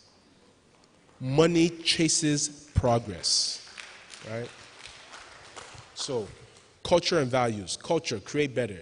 Those two words, they mean a lot. Create, having the courage to lead and to be different. Our bottles are square. Our bottles are square. Most bottles are round. When we were first launching, everybody said, bottle, you're ugly, man. Like, you have an ugly bottle. And everybody kept on saying, you need to make it like Coke or La Casera. The first time, you say, By the 100th time, everybody, they only had, you need to make it like Coke or La Casera. Instead of saying, they're right, the multitudes are right, we said, see, there are thousands of beverage companies. People remember Coke and La Casera. So we need to do something very different from them. We don't want to compete. We're creating, right? So, create better. Create. Have the courage to lead and to be different. Better, the second word. Our first bottle of lemonade that we created, I'm not even ashamed of it now because we're much better. But let me tell you, we went to the bathroom in Cafeteria 2 to fetch water. Not from the toilet, from the sink, from the tap, from the bathroom to create our first bottle of lemonade. That was our level of excellence. That's where we were. We have started. So when, instead of saying the best, we're not saying create the best. We say create better, meaning you will be bad today. The objective of life, of business, is to be better than you were yesterday. You're not competing with anybody. We weren't competing with anybody. We were competing with ourselves of yesterday. Our first cups were borrowed from Cafeteria 2. Borrowed and never returned anyway. Right? We didn't have cash to go to markets to go get cups. We didn't go buy pure water instead of bottled water, buy pure water. We didn't have the cash even to buy pure water. We went to the tap. That was what was available. So many of us get stuck on, I need 10,000 to do it at this level. This is world standard. Forget world standard. Set your standard and improve on it daily. Today, we have factory, stainless steel, pumps. We don't use anything. Our first production inside of our factory was with plastic buckets. And what do you call this? Omoro or omogo? The thing that used to do eba, the big one. That one. That was what our mixer was. Our production tank, plastic, 200-liter buckets. That's how we started. Today, stainless steel, pumps, mixers, pasteurizer. But we started with Amaro. You know what I mean anyway, right? That's where we started. Better allows you to focus on the process. We're very intentional about the process of improvement, not about today's being the best. My understanding of excellence If our factory is the same this year as it was last year, I have failed. That means I haven't learned. That means my understanding of excellence is the same as it was last year. Every year, I must be able to look back and say, I was so bad last year. That means I'm better today. Better. Better. Create better. That's our culture. Create better. So we don't care about your certificate when you come to interview. We don't care about anything but, is this person thinking? You can be, even one of our best salespeople today, when she came for an interview, she was on slippers. She had hairnet on. She looked somehow. But you can, by the way she talked, and she talked like this, you could see she had agidi. You know, like when you get that side angle like this. She had agidi. So he said, she looks rough, but it's like this lady has something. Today, if you hear her speak, in fact, we know that we're creating better leaders by seeing even people like her speak today from where she started. That's our culture. Our values, one word, leadership. Entrepreneurship, right, is about attitude. It's about understanding the purpose of education. It's about creating value, not about having friends. And now it's about being very, very clear and precise about your culture and your values, because this lets you know the type of people you could work with. It lets you know the type of things you could do. You can't do just anything. You're not everything to everybody. In fact, we take pride in whoever could last in our company past 6 months will stay at least 1 or 2 years. But many people drop off within the first 3 months. We're proud of that. We want to get those people that don't fit our culture out as fast as possible. So values, one word, leadership. What do we mean by leadership? We use an acronym that we call SCIT, S-C-I-T, SCIT. S, sacrifice. We are committed to excellence, especially when not convenient. Especially when not convenient. Our understanding of excellence changes. When we were fetching water from the bathroom, we weren't sneaking to do it. We said it's better than water from Iju. This is Covenant University. Their water is probably cleaner than any water we're going to be getting from the outside. That was our understanding of excellence. That was a sacrifice at that point. We were committed to excellence. We still are committed to excellence, especially when not convenient. Our lemonade, real lemons, real limes, no coloring, no flavoring. We use real cane sugar, not sweetener, not artificial sweetener. And some of our advisors said, my guy, this is Nigeria.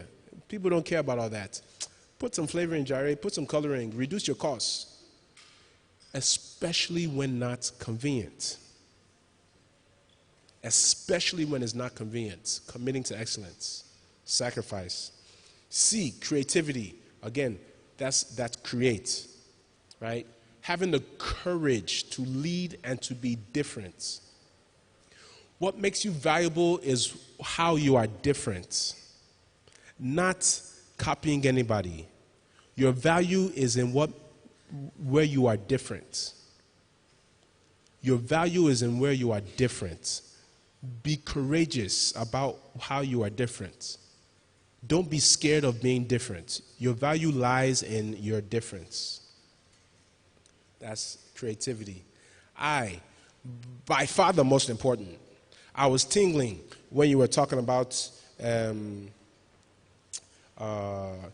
is integrity, but you were using a specific word. I wrote it down. He said trust capital. That's a real cool way of putting it. We say integrity. Integrity to us means do what you say you will do, even when no one is watching. The first month rent, even the first 6 months rent in CAF 2, we paid at the end of the month. I think it was something about, they looked at me and said, okay, let's trust this guy. It was 3,000 naira We didn't have the cash to pay at the beginning of the month. Never did a month elapse, a month and a day, and we said, no vex, so here's the money we were supposed to pay you yesterday. As I went due, we always paid. It required me for 10 months, 210 naira a day. That was my budget for food. 150 naira. 100 naira for rice. It was 100 naira back in the day in CAF 2.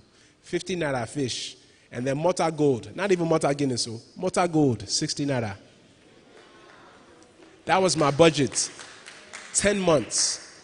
I had to use that type of budget to eat. I was walking from Junction here. No, I bless you, or bless you, pick me up. None of that. Walking. I had to exercise that type of discipline because until I had 3,000 naira secured to pay my rent, no luxuries. Integrity. Do what you say you will do, even when no one is watching you. Integrity. Integrity. That's if nothing else you remember today. Integrity will take you where money. If you see my brother, you'll see a handsome man. I'm not saying I'm ugly, but I don't even stand next to my brother. He's handsome.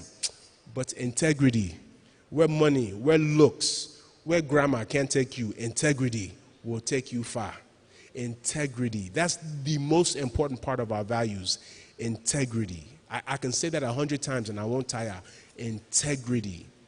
Nigeria as a country lacks integrity. So the few people who have it, you stand out. You stand out. Now, you're not God, I'm not God, so we will fail. So when you do fail, you will know you're going to fail. It's your responsibility to inform whoever you're failing ahead of time. Not campaign after election. I was just about to call you. No, you weren't. So when you know you're going to fail, it's you that calls the person. Hey, I gave you my word.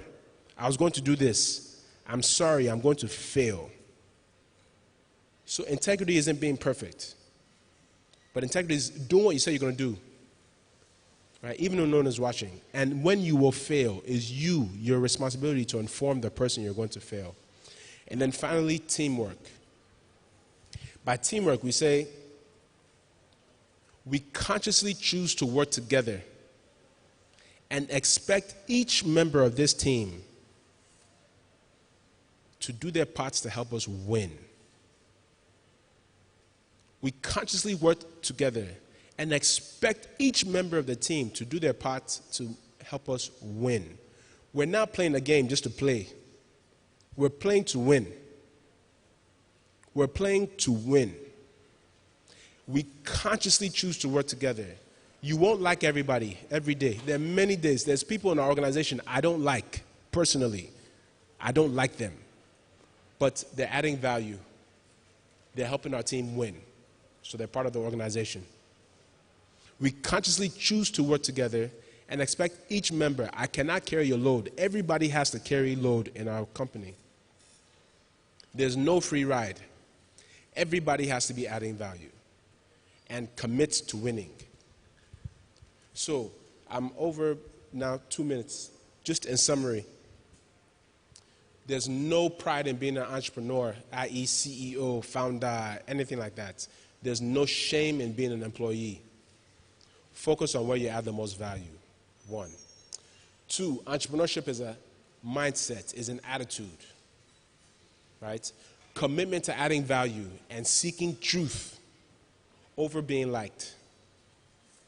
3, entrepreneurs are educated, and by education, they learn how to read to understand and how to communicate to be understood.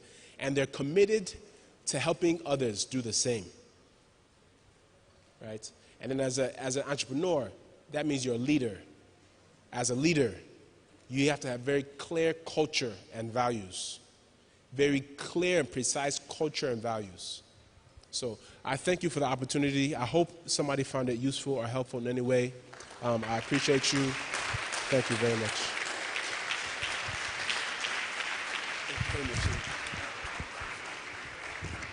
Please let's put our hands together again for Seyi Abolaji.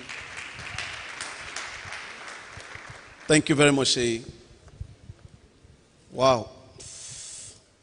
Integrity.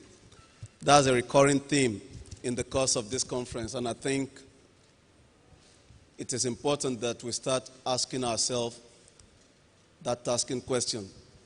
Am I willing to mortgage my name for the short-time gain of today? Until you can answer that question, then you are a little bit far from it. We'll be going into the Edustart challenge. Yes, we'll be taking questions. Sheyi is still very much around alongside Foloke Michael. And to take over the next session, please join me as I invite Gideon Okwazu to come and moderate the Edustart challenge session. Please a round of applause for him. Gideon.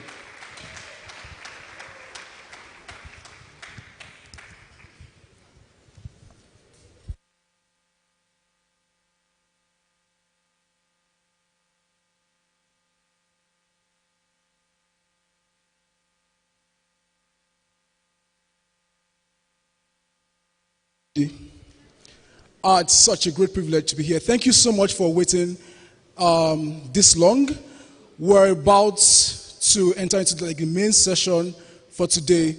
What Edustart Global Conference is about is not just about hearing people speak. It's about providing a platform to help entrepreneurs emerge. So, and this is the best part of my job. By the way, I'm the manager for the business support services at Hebron Startup Lab.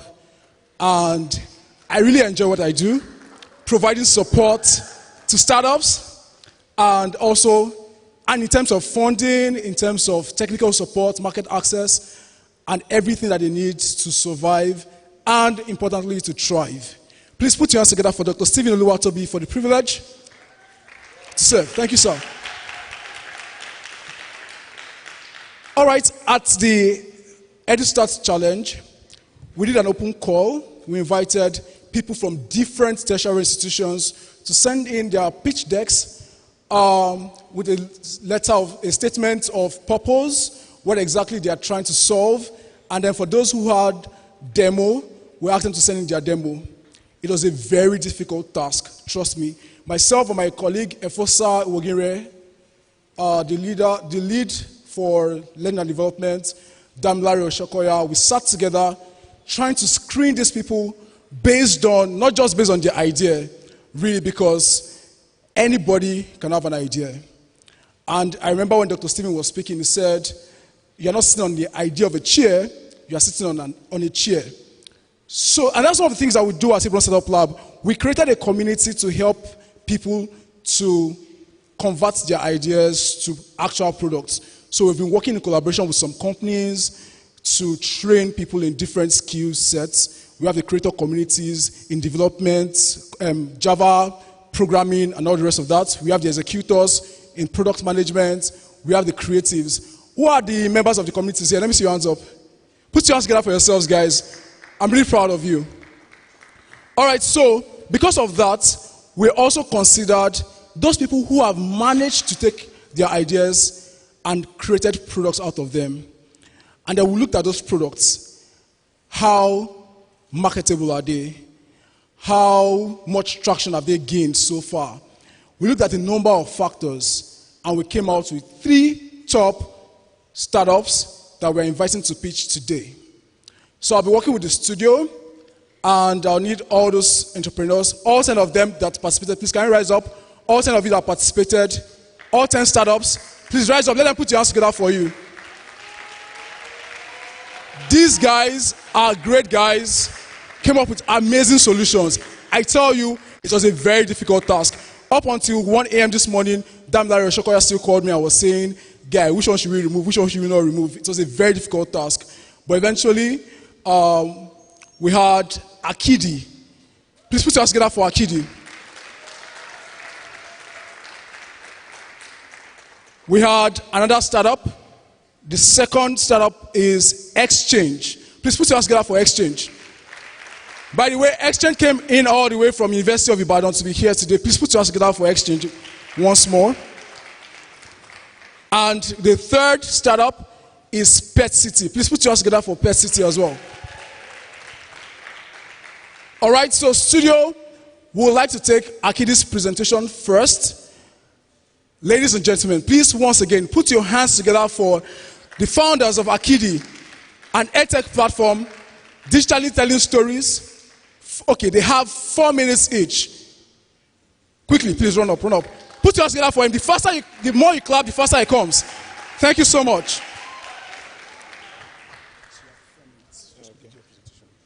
Okay. Good afternoon, everyone.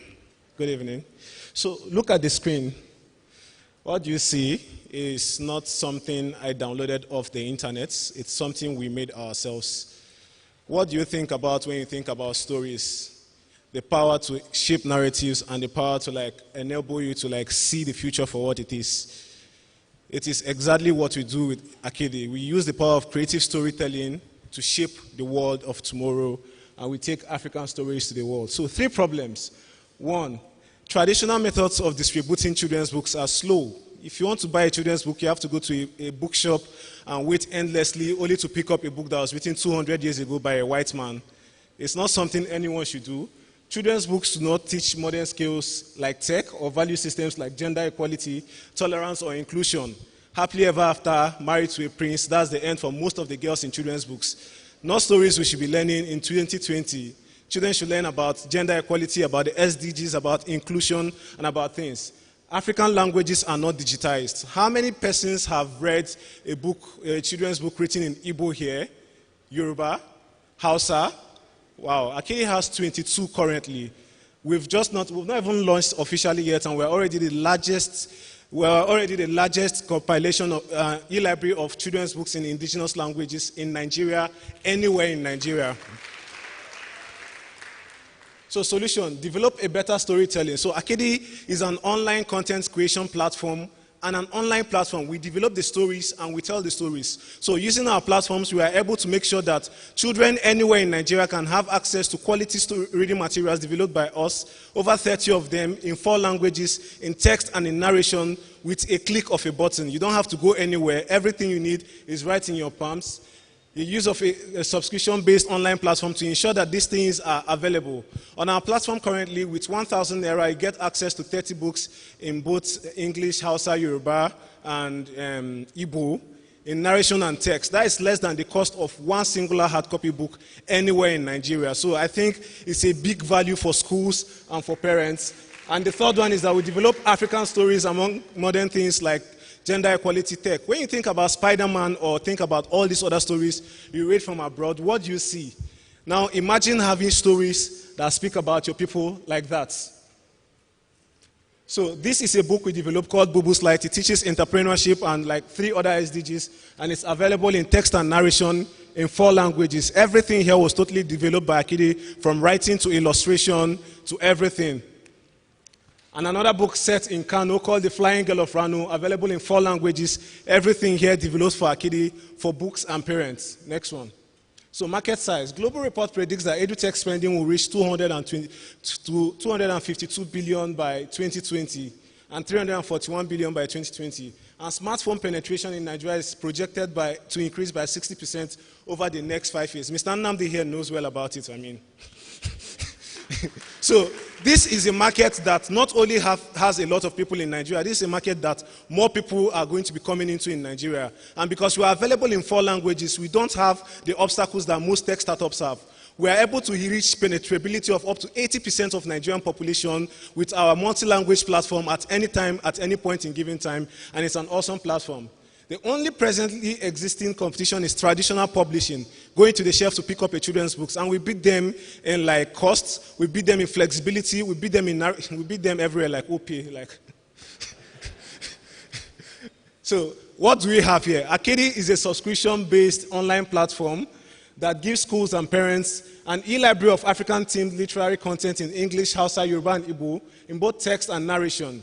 For $3, less than the cost of one hard copy book, children will get access to a growing collection of 30 books in multiple languages. So who is our target market? Currently, we already have 1,950 subscribers pre-signed in 3 schools in Lagos, and we are looking to increase that. On the beta platform of our app, we already have over 700 users signed up, and Africans in diaspora who need a platform to teach their children traditional languages and stuff make up the core components of our markets. So we're projecting that by around 15,000 subscribers, 18,000 subscribers, we are going to break even this year in like profits, subsequently things that you're going to see around. Financial projection, yes? Yeah. Revenue. Okay, so Akidi does not only just make content for our platform, we make content for third-party clients as well. That means that for Madam, if you want to make content concerning each of the 17 SDGs, for children specifically, Akidi is the people to go to. Let's say you want to make that content for people in Kano that can't read or understand Hausa but has high literacy in English or in Hausa or Arabic. Akidi are the people that are going to make that kind of content for you. So we make like multiple methods of like revenue. And the third thing we do is that we develop stories around tech and around things to ensure that people buy into this. Yeah. Next one. Marketing strategy. For schools, Akidi will offer e-schools one customized content project per year if they sign up, and that's how we're able to get the number of schools we have now, even without launching. Long-term goals, you can just take your time and read through it. So, yeah, we launched in 2019. In just less than 3 months of activity, we've been covered by the BBC, by CGTN. We've been recognized by Ashoka as one of the leading social innovators in West Africa. So the future of African storytelling is something that is very, very important. If you want a startup that thinks about the narratives your children should learn, the importance of the stories your children to learn, that startup is Akidi, because we do not only see our project as something that we gain money from, we see it as crafting a narrative for tomorrow. And that tomorrow is a tomorrow where African stories are told to the world. Thank you very much. All right, thank you very much. Up next, we will put our hands together to welcome Exchange, also an EdTech platform. Exchange, where are you? Please put your hands together for EdTech, all the way from the University of Ibadan. Put your hands together for them, please. Thank you very much.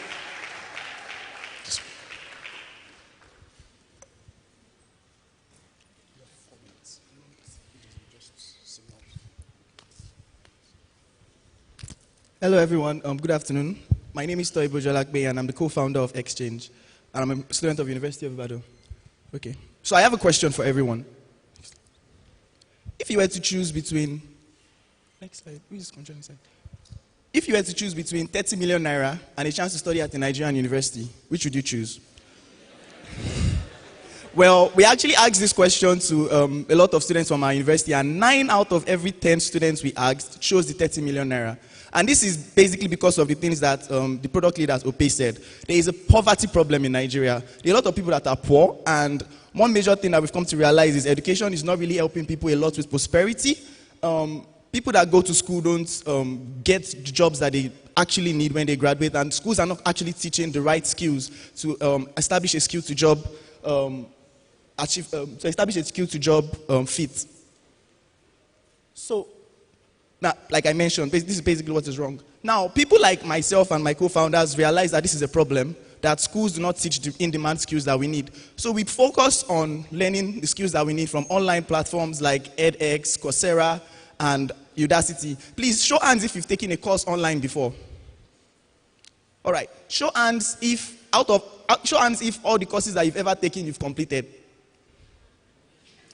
Now, we realized that when we take online courses, it's very difficult for us to complete it. And we actually thought that we were the only ones that face this problem. But we did our research and found out that it's actually a global problem.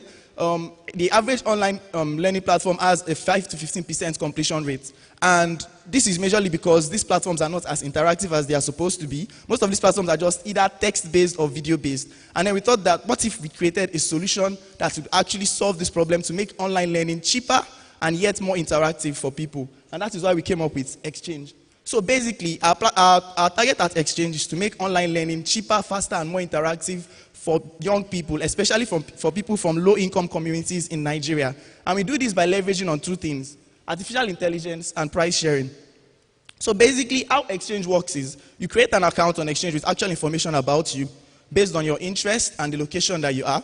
And then the information that you put in trains our machine learning algorithm that makes it possible for you to be paired with people within your location that have the same interest as you.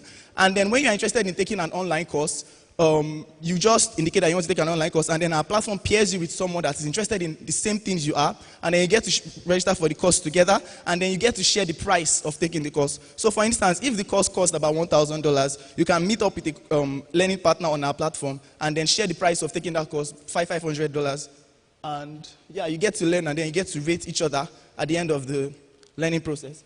But the most important thing to us towards building exchange is the fact that you are not just learning cheaply and more interactively because you have someone that's going to stand as your accountability partner, but you're also building a network of people that you can leverage on in the future. So instead of you just being on your own, learning the skills that you need, you're also building a network of people you can always leverage on to, start a business with, or get a job from, or people that you can establish professional relationships with.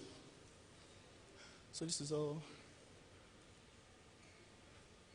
All right, so some of the features on the platform. Our platform is currently live. You can check it out at exchange.com.ng. So some of the features on the platform include our AI-driven search algorithm. So you can just go on the platform right now, put in your learning interest, say you're interested in learning artificial intelligence or Android development. You put in your learning interest, and then you pick your location, and then you search. Then based on your location, you get to find people within that area that are interested in the same things that you are. Then immediately you find someone that you're interested in learning with. We have our instant messaging feature, which you can use to message the person directly, and then discuss things like study sessions, how to get materials that you want to study with, and other things. And then one thing that we also thought about was, okay, we created a platform that is open source that people can actually just create accounts on, and there is a lot of issues with, say, fraudulent activities, like, say, someone creating an account and not being exactly the way they are. So we implemented a feature called the verification feature, in which a person puts up their social media accounts. They link their exchange accounts with their social medias, especially LinkedIn. We leverage a lot on LinkedIn for creating products. So you create an account, and then you get verified based on your social media accounts that you link with your exchange accounts. So the best use cases that we've seen for exchange are when you want to learn a new language. So in our pilot, we tested it with a friend of mine named Kinsley. Kinsley knows how to speak French. So what we did was we found people within our location that were also interested in speaking French with him. And we also realized during the course of piloting with a language, that the best way to actually learn a language is by speaking it. So if you use our platform to say you want to learn German, for instance, and then you search for a learning partner on our platform, and you get linked up with someone that is also interested in learning German, you get to learn the language faster than someone who is just taking online courses on that language, because you are interacting, you are speaking the language. And then another use case we found is digital or programming skills. Because programming skills are a form of language as well, and since you are more or less going to be challenged to use it to build products, if you have someone that is learning the language with you, learning the programming language with you, it is much easier for you to leverage on, okay, this person understands this aspect of this programming language, and I understand this aspect, then you get to share the knowledge. You don't just learn on your own. So that is some of the use cases that we've seen for our platform. All right, some of the unique selling points we have are the first mover. We're like the first mutual learning, co-learning platform in Nigeria. We don't think any of that exists in Nigeria or in Africa at the moment. And we make online learning cheaper, faster, and more interactive through the price sharing feature that I just discussed earlier. So, and yeah, more pragmatic and idea-oriented learning. So since you have accountability partners that you're learning with, you can't bobo us that, okay, I understand this thing, and you don't. Your learning partners serve as people that will be your accountability partners, both to you and to us. So if you don't understand something, your learning partner will inform us that you don't understand. And that is just how it is. And then community-based learning, which has a lot of potential. We believe that when we connect youths for prosperity, and we connect them on a relationship that is as interesting as a learning relationship, we believe this could go a long way in helping them to become better versions of themselves, to push to be better, to choose to aspire for entrepreneurial roles and professional opportunities. All right, so we did a market analysis, and we found out that there are 97.9 million Nigerian youths between the ages of 16 to 35 that could be using our platform. But our target market include 20 million college students, the 1.8 million college aspirants, that is people that have just finished writing JAM or WAEC and are about to enter university, and then 50 million disconnected or illiterate youths in Nigeria. So our business model has the business to customer and then the business to business model. So the business to customer model basically involves us linking learning partners, while the business to business model involves us serving as a form of affiliate marketer to e-learning platforms when we've gotten a critical mass of users that are interested in online learning. So our revenue stream includes subscription fees and then affiliate marketing like I discussed. Then some of our awards, we currently have 153 registered users. There's a problem with the slides. 153 registered users, and then we've generated a total of $549.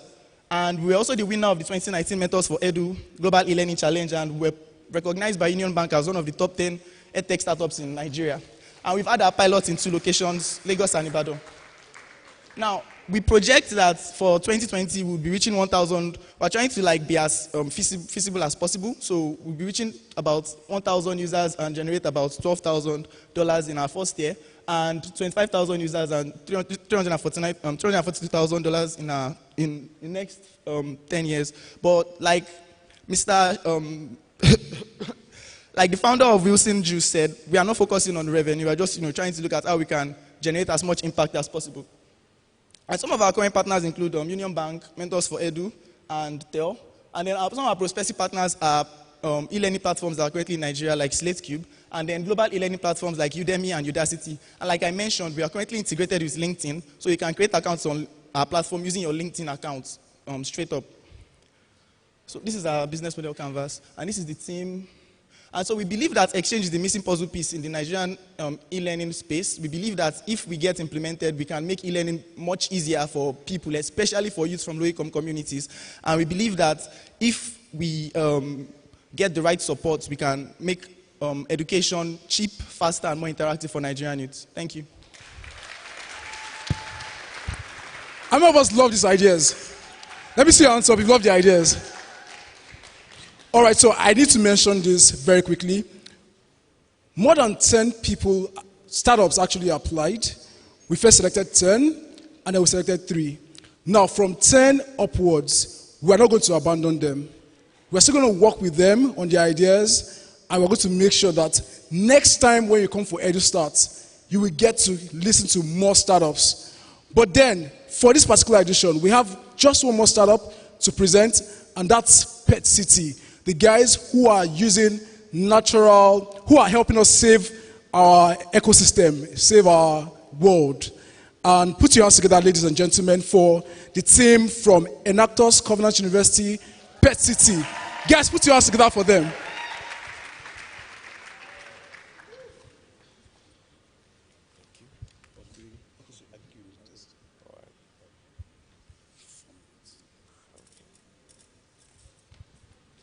Thank you very much.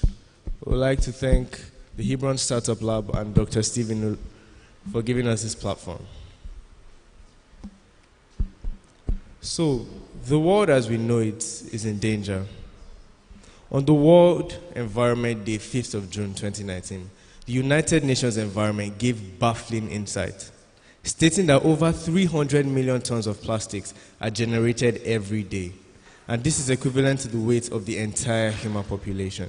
The current activities of recycling plastic bottles only recycle 9% of plastics around the world, and the others are indiscriminately disposed.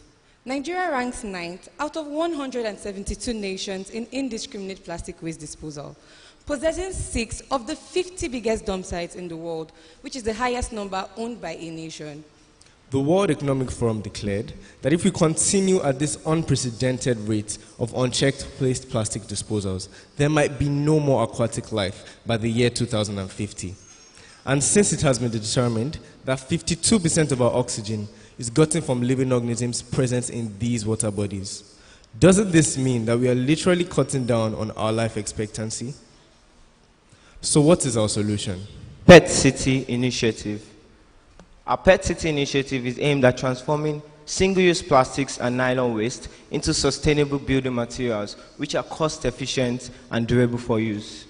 Now, we discovered that by simply replacing the traditional binding agent of building bricks, which is cement, with plastics, we can produce building materials which have more. The building materials which we produce are more efficient than the normal concrete bricks in terms of comparative analysis, resistance to humidity, and thermocooling effect. Now that cement is being replaced, we can also reduce the production of CO2, which is produced from the production of cement. Now here is the analysis. In terms of cost, the price of a square meter of interlocking blocks made from concrete stands at 2,500 naira, taking into consideration the price of sand, labor, cement, and transportation. But for our prep bricks, the cost incurred in production includes that of only sand and labor, crashing down this price to 2,160 naira, which is a 13.7% price reduction. And in terms of the rate of production, it takes 28 days of curing and storage before the average concrete block can be used. But for our prep bricks, which have a curing period of 7 days, it cures and stores faster, 4 times faster, within the same time frame. With that analysis, we can now begin to imagine the possibilities of using these interlocking bricks to build roads. Through this, we would drastically cut down the cost of provision of assets and transportation of goods from local communities to the market. And also, this will have a direct impact on the cost of agricultural produce, access to quality healthcare, and much more. Now that we can see that this project is scalable and can be implemented all over the world, and also has the potential of recycling plastics at a faster rate, an interlocking bricks can recycle 60 plastic bottles. So if we were to build a road of 1,000 square meters, we would have recycled 36 tons of plastic bottles.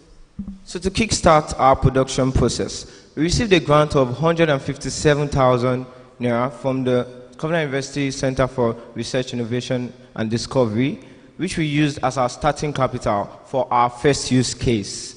And that we installed about 300 interlocking bricks. Now, for our manual process, we only make 60 bricks per day, but we realized that this will not be able to keep up with the level of demand for interlocking bricks in our society. So we made a new machine prototype to further increase our production capacity at the cost price of 80,000 naira. Right now, our team is working on modifying the technology behind our machine and perfecting a scalable business model so we can branch out and have our first pilot phase outside Ota, Ogun State, Nigeria. We have received confirmations from the Standard Organization of Nigeria to ascertain the quality of our interlocking bricks for road construction and building purposes. We have registered the business name with the Corporate Affairs Commission to kickstart the commercial phase of our project. Now, our goal as a startup is to build a waste management culture in the minds of an average Nigerian and to show them the numerous opportunities from waste to wealth. And in the next 5 years, we plan on branching out and revolutionizing the mindset of the average Nigerian on plastic waste disposal, so as to make a better world for us and also for the generation to come. Thank you. Thank you.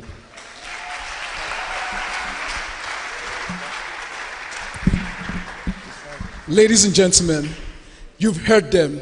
Do you love the ideas? All right, this particular segment is very strategic. It's an opportunity for you to be a partner, either investing or supporting what you're doing one way or the other. I invite you, ladies and gentlemen, to support Akidi, Exchange, and Pet City as they go about changing our world. Thank you very much for your attention. Please, if you need to contact us, you could talk directly with Dr. Stephen as to, or easier still, you could reach us at Hebron Startup Lab. Our website is startup.covenantuniversity.edu.ng, or you follow us on social media at Hebron Startup everywhere, or send us a mail, startup@covenantuniversity.edu.ng. Also, because we are pursuing the agenda of 1 of 10 in 10 by 2022, we have opened our startup lab beyond just for our professors, researchers, and students. We have opened it up for people that live within and around Ota community so that we can impact them and give them opportunity to grow their ideas, to accelerate their businesses. So if you have an idea, you need to be incubated, or you want it to be accelerated, that's your business, then please feel free to visit us at the third floor, Concrete Building, or through any of those addresses I shared with you. Thank you so much for your time. My name is Gideon. Have a wonderful day.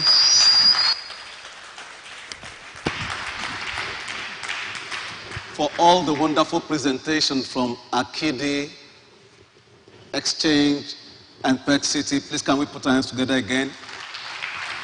Ideas truly rule the world. Quickly, before we shut down, I want us to take this important message from one of our partners. We want to first of all appreciate FCMB, and for those of us that are yet to register our BVN with the banking authorities, please, FCMB is availing us opportunity to actually do that right here on ground. Just walk through to the foyer at the end of the session. And quickly, let us receive the representative of Google from Aptis to come and give us a good message that we can all take home from here. Please, I will put our hands together as we receive Vivian.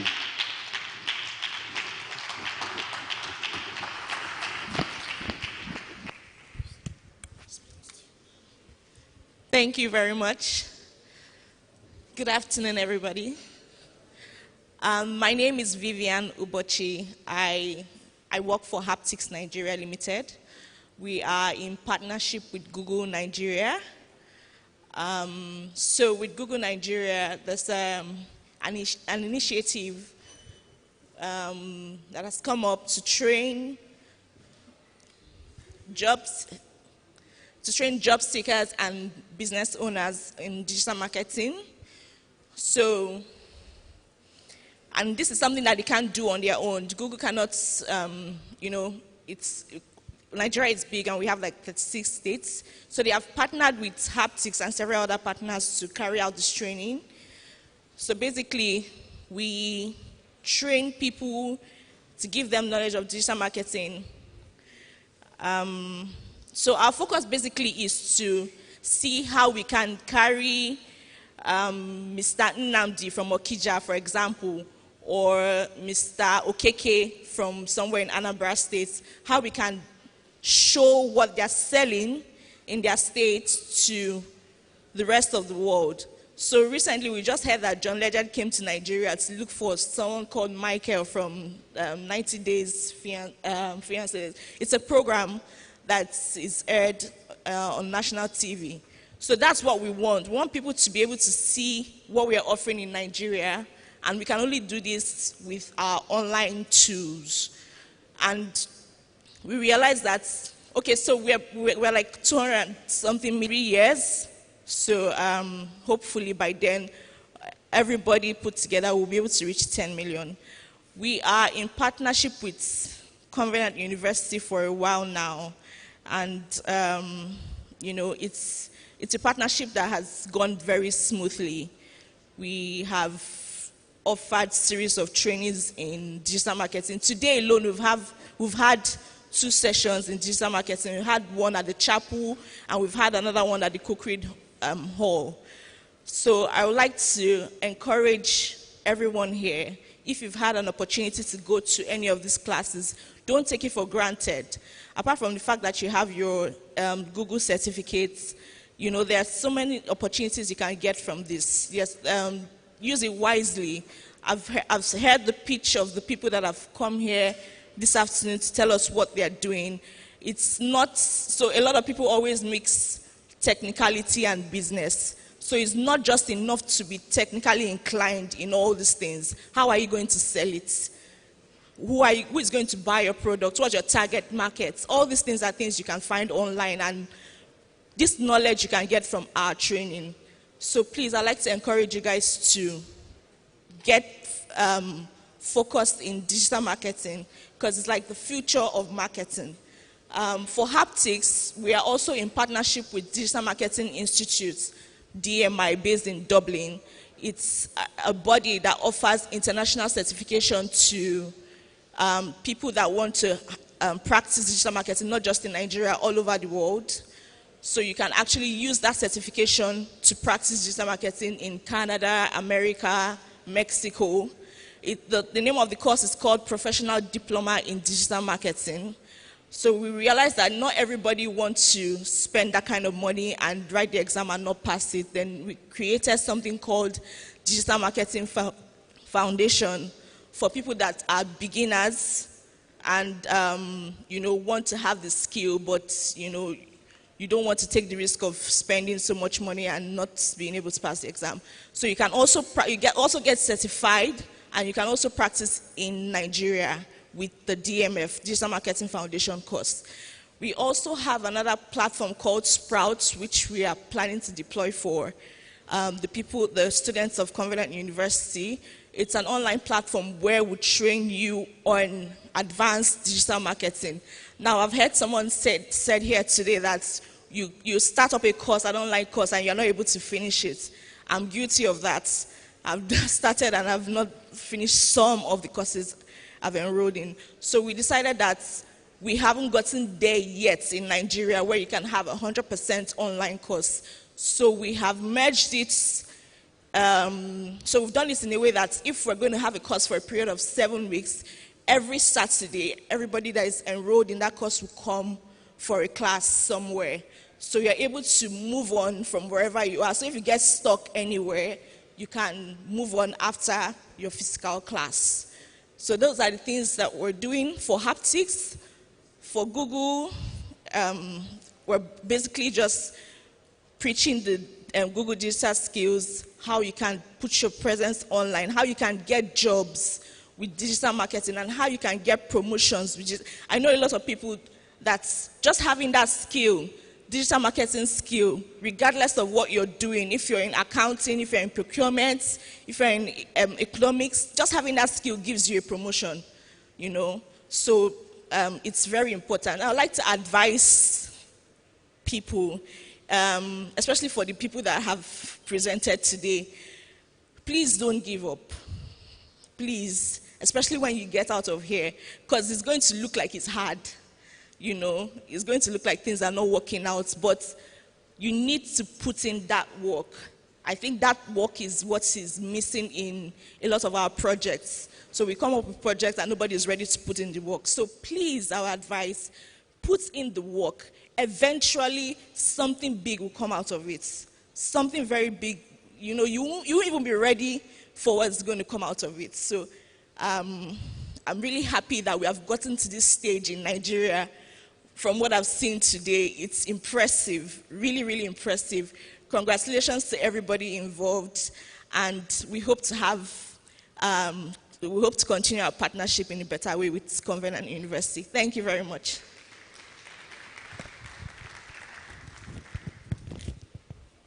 Right, thank you very much, Vivian, for the presentation on behalf of Google and Aptics. I want to say very much, we appreciate Access Bank, FCMB, Google, Hebron Startup Lab for partnering with Covenant University to drive this initiative the 3rd year running.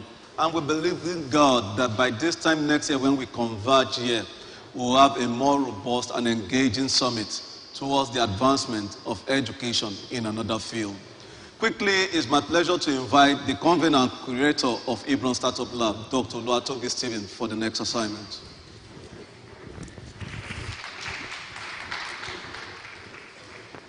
Can we just put hands together for ourselves for today's session?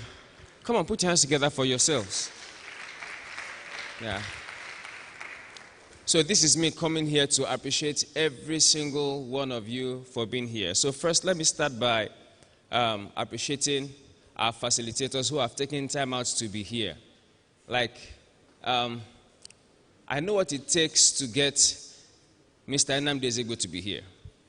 But he stayed here, he came before 10, and stayed there till the end. And we also have our facilitators here too. We have Foluke Michaels here. We have Sheya Balaji here.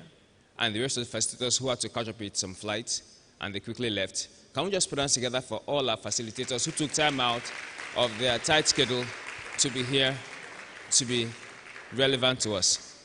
Also, I would like to appreciate our partners. Now, we are here for this program because some persons actually supported it. Google supported this program. Access Bank supported this program. FCMB supported this program. And these are organizations that are partnering with us because they believe that there is a future for this country if we have people who can begin to solve problems using platforms of entrepreneurship. And by now, I believe we have an idea of what entrepreneurship is. Like we've heard clearly from Shei's presentation, he said it's more of a mindset, and I totally agree with that. Entrepreneurship is a mindset, it's how you think. So in case you're an employee somewhere, it's more of like how you think. Also, I'd like to appreciate you for what you have done. I believe you've heard something today that you will not just hear, but you go and do something about it. Because what makes us wise is not just what we've heard, but what we do with the things that we've heard.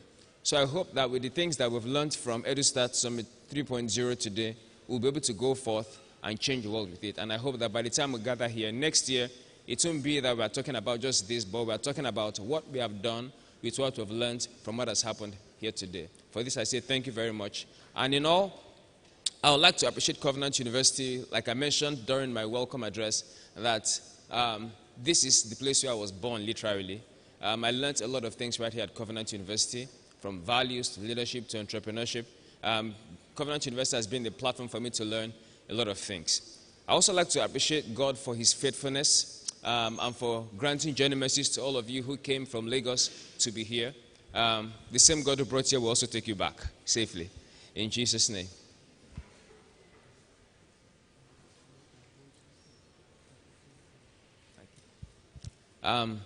So he has an announcement for you. The announcement is there's lunch outside, so as soon as we close, which we're closing now, remember to pick your lunch as you're going.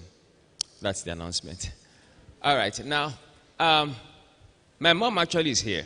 She has been sitting there quietly. So I want to appreciate my mom.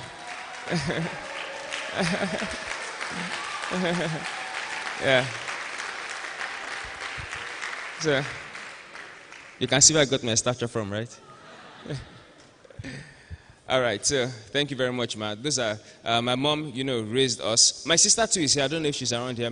My younger brother too is here. A number of you know him around here on campus. So thank you very much for all the things that you've done. But please remember, you didn't just come here to listen. Please go and do something with the things that you've heard. We want to hear what you're going to do with what you've learned from Edustart Summit 3.0. We expect that you go and do something. Are we having a deal on that? All right, awesome. Thank you very much, and God bless you. Please permit me to invite my brother, my friend. We also graduated from Covenant University together. Apparently, we went to the same secondary school. We call him Emperor. His name is Architect Alalade. Please, can you put us together as we welcome my brother, Architect Benga Alalade. Let's put us together for him, please. He's going to take us on a closing prayer, even as we rise and conclude in this awesome time. Thank you, sir. Shall we pray? Father, in the name of Jesus, we thank you for this conference. We thank you because we began in your name, and now we are closing in your name. Father, we thank you for the insights from all of our speakers. Lord, we ask for grace to do in the name of Jesus. Lord, we commit Africa into your hands. Lord, we say by the insight in this room, Africa will change in the name of Jesus. Lord, we ask that by the insight in this conference, this continent will grow bigger in the name of Jesus. Lord, we ask that as we go, we speak peace to this continent in the name of Jesus. Lord, we ask for greater peace in Nigeria, peace across this country, because without peace, we can't do business. So, Lord, we ask for peace in the name of Jesus. And, Lord, for our leaders, the government, we ask that you give them wisdom to set right policies in the name of Jesus. And Lord, we thank you for Covenant University, because this university will grow higher and higher in the name of Jesus. Lord, we thank you because we go in peace in the name of Jesus. Father, we give you praise. In Jesus' name we have prayed. What else? Okay, thank you. See you next year.